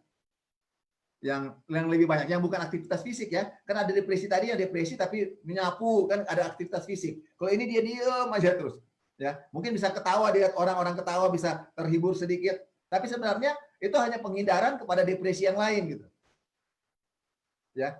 Ada banyak itu, tetapi artinya untuk lepas dari itu kita harus melakukan sesuatu secara fisik. Ya, ada sesuatu yang kita buat yang kayak tadi itu. Melakukan perbuatan baik kepada orang lain, yang tadi kan berbuat baik itu akan menjadi efek penyembuhan ganda bagi saya dan bagi orang lain yang kita tolong, bukan? Ya kan? Ada yang sesuatu kita buat interaksi dengan hubungan sosial dengan orang lain. Oleh karena itu kesehatan adalah merupakan suatu kesinambungan, keseimbangan fisik, mental, rohani dan sosial. Kalau kita hanya di media sosial, hanya diri kita sendiri. Dan sosial kita hanya merupakan bentuk sosial yang maya, yang bukan real. Makanya namanya dunia maya. Ya kan? Kita harus real. Ya, harus real untuk menghadapinya. Jadi, cara saya adalah banyak orang-orang depresi, saya katakan begini kepada pasien, kepada kami datang. Tinggalkan HP-mu, tinggalkan kamu pergi cari orang-orang yang kamu bisa tolong. Kamu pintar masak, bantu orang yang bisa tolong. Depresinya pulih. Seorang ibu datang kepada kami dengan banyak masalah, mengeluh terus, mengalihkan kepada HP dan sebagainya. Saya bilang, ibu tinggalkan itu. Kalau ibu mau sembuh, ibu pintar masak bukan? Iya dokter. Masak banyak, punya uang, punya dokter. Bagi kepada orang-orang yang butuhkan makanan. Di zaman COVID ini banyak orang kelaparan, saya bilang. Pergi bantu mereka. 2 minggu kemudian dia datang pada saya. Dokter, thank you so much. I feel better right now. Saudara-saudaraku, kalau kita mengalami ini, bukan berdiam diri di kamar kita. Keluar dari kamar kita, walaupun pakai social distancing, pakai masker, pakai face shield, pakai semua tindakan-tindakan yang sesuai dengan protokol kesehatan. Bantu orang-orang yang membutuhkan pertolongan. Terima kasih. Oke, sangat baik sekali. Jadi sosial media itu juga salah satu bentuk pengalihan aja. Dia memang sebenarnya kita udah sadar gitu ya. Kita dialihkan saja untuk sementara, tapi ya kita harus kayak tadi untuk melangkah 100 km kita harus melangkah dulu langkah pertama. Jadi bagus sekali mungkin kita bisa cari saudara kita yang butuh pertolongan, atau mungkin dari dekat ya tetangga atau kenalan. Kita bisa berpikir positif, berkata positif, bertindak positif, mungkin tertawa bareng mereka. Itu mungkin jauh lebih, efeknya lebih lama daripada menghabiskan sosial media. Mungkin itu bisa menjawab Ibu Saudari Dewi Vera. Oke, ada satu tentang setelah mungkin ini juga semacam, kalau saya baca mungkin semacam pengalihan juga. Please ask, tolong tanyakan apakah bagaimana caranya setelah exercise banyak kita jadi lebih sehat. Saudari ini bersepeda dari pagi sampai siang, tapi jadinya tetap capek setelah bersepeda, tetap capek, tidak kembali segar gitu. Udah minum banyak, minum air banyak, makan yang baik, karbohidrat, tapi tetap merasa capek. Jadi memang apakah olahraga ini bukan jawaban untuk saudari kita ini, atau bagaimana, Dok? Oke. Kalau tadi saya lihat semuanya ada kata banyak ini. Manusia itu bukan soal banyaknya, soal secukupnya. Kita kan sering kali dengar doa yang diajarkan pada kita. Makanlah yang secukupnya. Ya kan? Berhentilah makan sebelum kenyang, makanlah sebelum lapar. Ya, statement-statement yang kita sering dengar di setiap kita punya kepercayaan spiritual kita, di buku-buku kudus yang kita sering baca dalam keagamaan kita. Tidak boleh terlalu banyak juga. Terlalu banyak itu over. Ya, tubuh kita kalau terlalu banyak akan menghasilkan toksin dalam tubuh kita. Efeknya jadi lelah, nggak segar. Jadi tadi dibilang minum kebanyakan, makan kebanyakan, olahraga kebanyakan, semua kelebihan itu tandanya. Ya mungkin bagi saya anjurkan secukupnya, Mbak. Jangan banyak-banyak. Tubuh kita hanya butuh secukupnya. Ya, tidak boleh kurang, tidak boleh lebih. Mungkin itu jawaban saya supaya sesuai dengan kata banyak-banyak yang tadi muncul tadi. Oke, silakan. Oke. Ya. Benar. Satu lagi dari Dok, dari Ibu Astrina, boleh apakah mau langsung menanyakan ke Dr. Alvin atau mau dibacakan? Memang lebih enak kalau saya bisa berhadapan dengan muka dengan yang Iya. bertanya. Ya. Iya. Karena Boleh saya- Ibu saya di sini sebenarnya. Astrina ya? Ibu Astrina, kalau mau unmute. Supaya ekspresi itu bisa meyakinkan saya dia sedang ada masalah apa gitu. Oh, iya. Karena kalau dengar suara ekspresi perlu saya lihat gitu sebenarnya. Oke, tidak apa-apa saudara-saudara. Nggak apa-apa. Ya, Oke, kita bacakan ya Bu Astrina. Bagaimana kalau kita tertawa karena mengingat hal lucu pernah terjadi atau ini kali ya, atau video lucu. Bagaimana kalau kita tertawa karena mengingat hal lucu yang pernah terjadi atau menonton video lucu? Itu pertanyaannya sih. Oke. Oke, Apakah berarti cukup mungkin ya atau artinya sesuatu yang lucu itu menyenangkan kan? Yang positif kan? Artinya dia sudah mulai dari berpikir yang positif. It's okay. Ya, tadi dasar saya bilang berpikir positif. Kalau itu sudah hal yang positif menyenangkan dia, diingat itu lagi, baik Bu, silakan Ibu lakukan. Bahkan kadang-kala Ibu ketawa sendirian kadang-kala ya. Kan kalau lagi sendiri ingat yang lucu, kadang-kala senyum-senyum sendiri di depan meja makan lah, di sofa. Sedangkan orang lihat, Bu, kenapa senyum-senyum sendiri ya? Oh, lagi mikirin yang lucu-lucu itu, ya kan? Saya mau kasih tahu, ini mungkin kita tidak perlu ambil dia punya background pilihan. Orang di zaman penyakit menular ini, ada penyakit-penyakit yang lain, di sekitar saya, di rumah kami, di dekat Rumah Sakit Advent Bandung ini juga ada orang yang namanya orang gila. Ya. Orang gila yang telanjang-telanjang jalan-jalan, ketawa-ketawa, hanya makan apa? Makan sampah. Bukan? Tapi umurnya lebih panjang daripada orang yang makannya bersih, yang jaga baik-baik, yang semuanya baik. Yang itu pada mati, ini orang gilanya masih umur panjang. Suatu waktu orang gila ini bongkar-bongkar sampah di depan rumah kami. Kemudian ada keponakan kami datang, dibilang, Papa Alvin, itu ada orang gila. Oh, kenapa? Ya, namanya Ken. Ya, saya cerita kenyataan nyata, semua cerita nyata ini. Ya, dia itu orang gila kok makan sampah situ. Terus, oke, nanti Papa Alvin ambil makanan dari rumah, taruh di tempat yang bagus, kasih dia. Waktu kasih dia udah mau ambil. Dia itu makanan, dia tetap korek-korek makanan dari sampah. Sampai sekarang, sampai COVID ini dia masih hidup. Sedangkan yang lalu sehat-sehat, COVID ini mati. Pertanyaannya kenapa? Why? Makanan kotor, jorok, banyak kuman, ya kan? Kok sampai sekarang masih hidup? Sudah berapa tahun 2000, sudah 9 tahun. Ya kan? Kalau dari peristiwa yang dengan keponakan saya itu. Sampai sekarang dia masih jalan-jalan, telanjang. Pakai pakaian robek-robek. Tapi masih survive. Tidur di tempat sampah di dekat pasar sederhana situ. Dia masih survive. Secara logika dia hidup dalam keadaan dunianya sendiri yang membuat dia bahagia gitu. Dia jalan-jalan ketawa sendiri kan. Dia pegang-pegang makanan, dia ketawa. Kayaknya hidupnya senang sekali, saudara-saudara. Kita yang punya duit banyak, punya rumah, murung aja mulu, gitu kan. Mungkin saya tidak lihat dia sebagai orang gilanya ya. Saya lihat dia hidup dalam dunianya sendiri sebagai suatu schizofren yang dia rasa bahagia dengan dunianya seperti itu. Yang membuat saya lihat, walaupun makanan kotor sekalipun, tubuhnya tidak membuat dia jadi infeksi, membuat dia mati.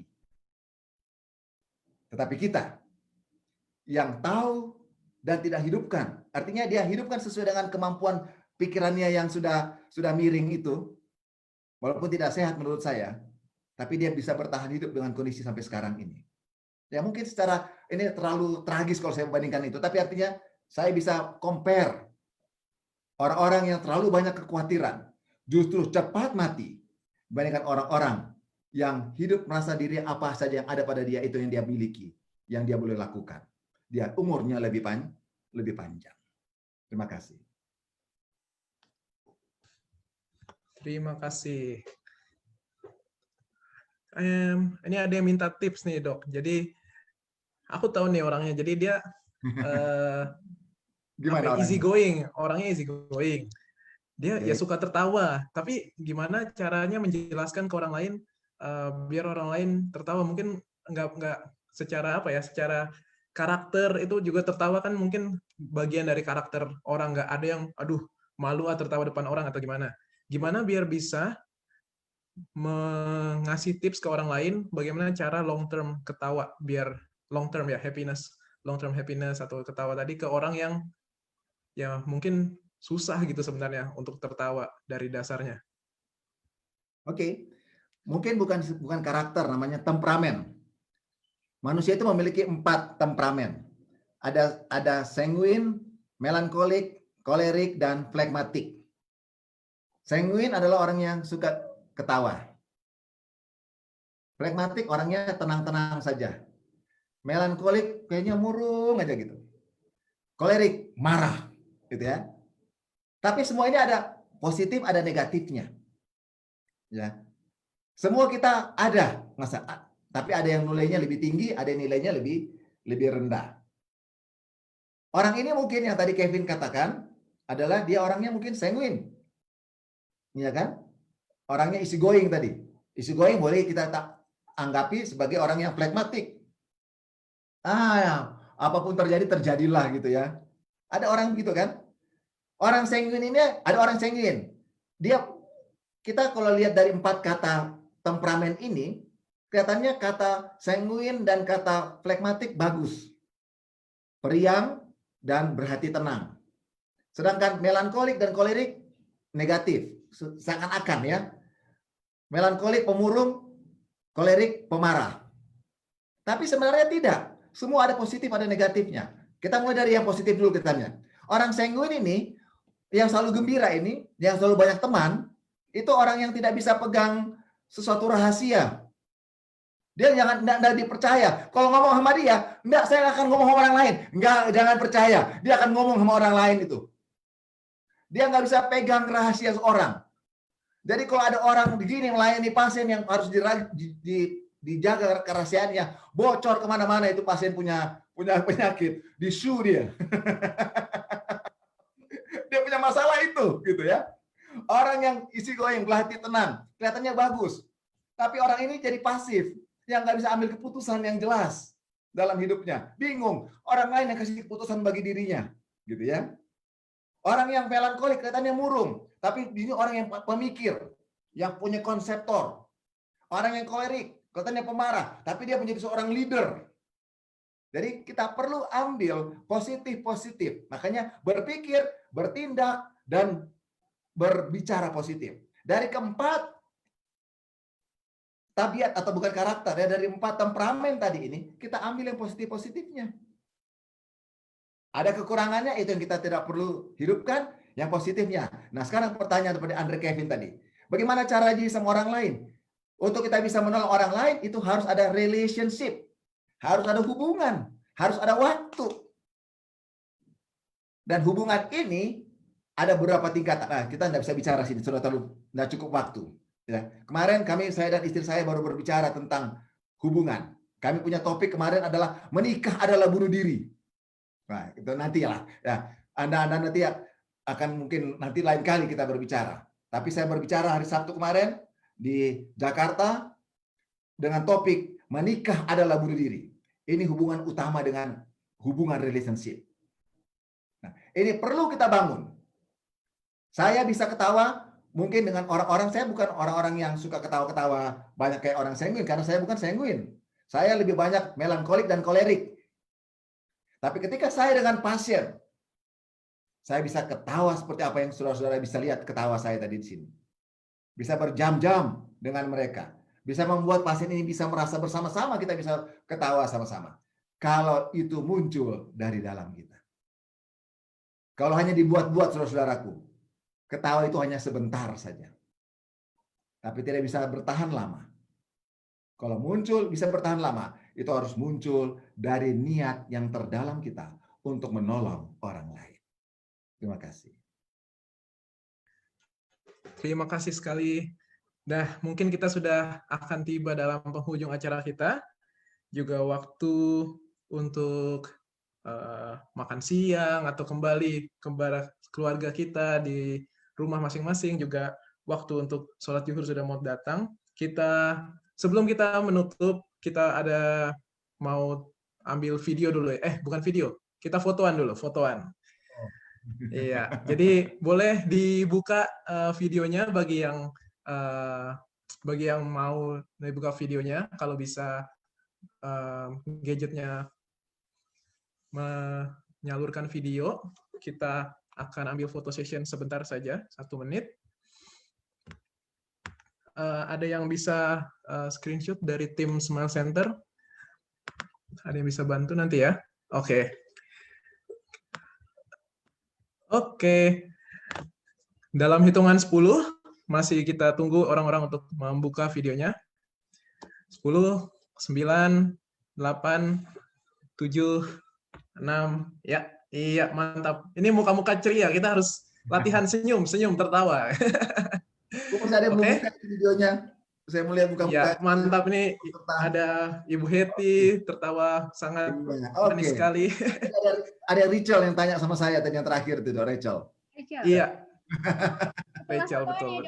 Kita fotoin ya, siap. Oke, kita semuanya lihat kamera, kita ambil screenshot 3, 2, 1. Oke, satu kali lagi sebentar ke page selanjutnya. Oke. Termanis, 1, 2, 3. Oke, thank you. Oke. Nah, ini belum selesai ya. Nanti tadi benar itu dari Rachel itu. Oke, Rachel kan? Ah, itu dia. Rachel, I got you. Ini ada dari Ibu Hetty ya. Orang suka curhat ke saya dan saya menampung curhatan mereka karena mungkin saya pendengar yang baik atas keluh kesah mereka. Kalau saya boleh kasih masukan atau apa yang boleh saya bantu untuk meringankan keluhan mereka, tetapi saya merasa lama-kelamaan saya jadi terikut dengan masalah mereka. Jadi saya selalu merasa tegang di leher. Belakangan ini kalau ada seorang yang berkeluh kesah, saya batasi diri saya. Bahkan saya katakan, oke, mungkin sampai di sini saja. Kita bahas yang lain dulu. Apa yang sedang saya alami ya, sepertinya ibarat saya sudah dalam ambang batas kemampuan saya. Apa yang boleh saya lakukan untuk mengatasi hal ini, Dok? Iya. Jadi orang lain jadi tegang sendiri ini ya. Oke, baik. Ada 2 kata, simpati dan empati kan? Kita ketika menolong orang lain, supaya kita tidak terikut, kita jangan jadi empati. Empati kita ikut dengan perasaannya, kita ikut dengan dia punya penderitaan itu. Kita harus jadi simpati. Simpati artinya kita mengerti dia punya masalah, kita begini, tapi jangan membuat kita terikut dengan itu. Kita bawa dia ikut dengan situasi yang kita miliki. Nah, mungkin pertanyaannya adalah empati. Dia selalu jadi, aduh iya ya, kamu sakit ya, jadi sakit hati gitu. Dia jadi benci sama orang lain yang dia benci. Itu namanya empati. Empati hanya boleh berlaku kepada kita untuk bisa merasakan suka. Dia, saya empati kamu.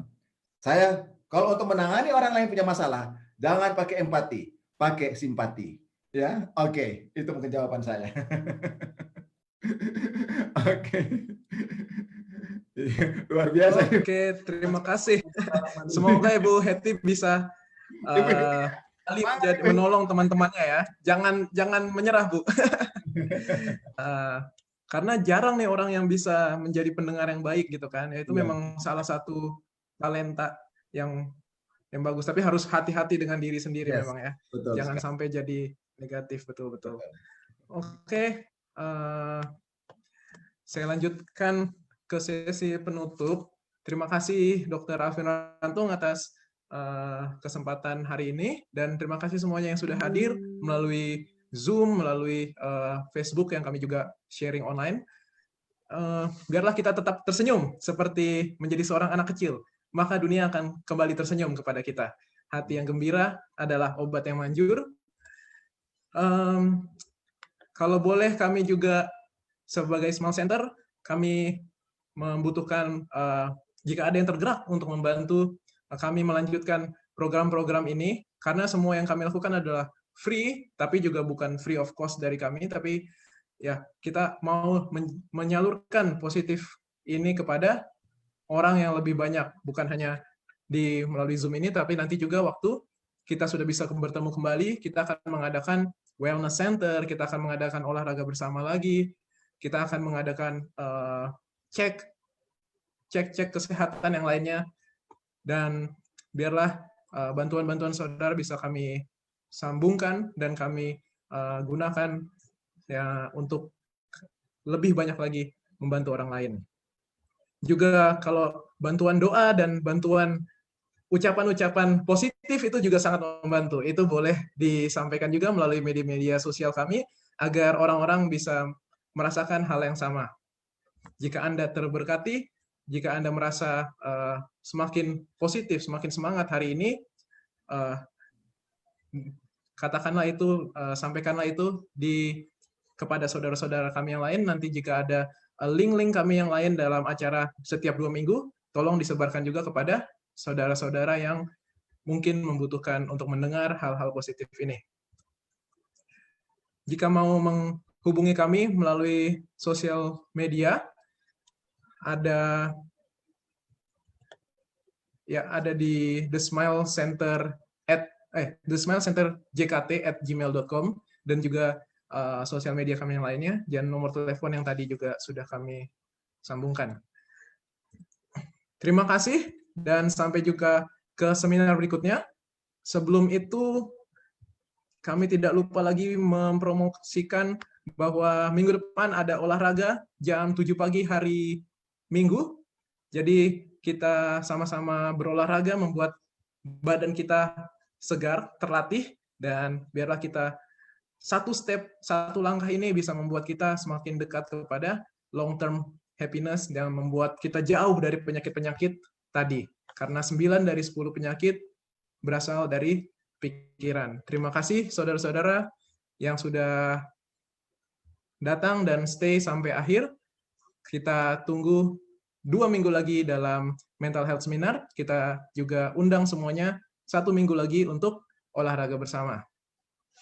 Saya Andre, MC hari ini. Terima kasih. Saya undur diri. Terima kasih semuanya. Terima kasih semua kita ya. Terima kasih. Ya. Dr. Alvin, terima kasih banyak. Sama-sama, Neta, Joyce, Bapak. Tuhan berkati. Dan undur diri juga ya. Sudah mau tangani pasien yang lain ini. Oke, dokter. Terima kasih.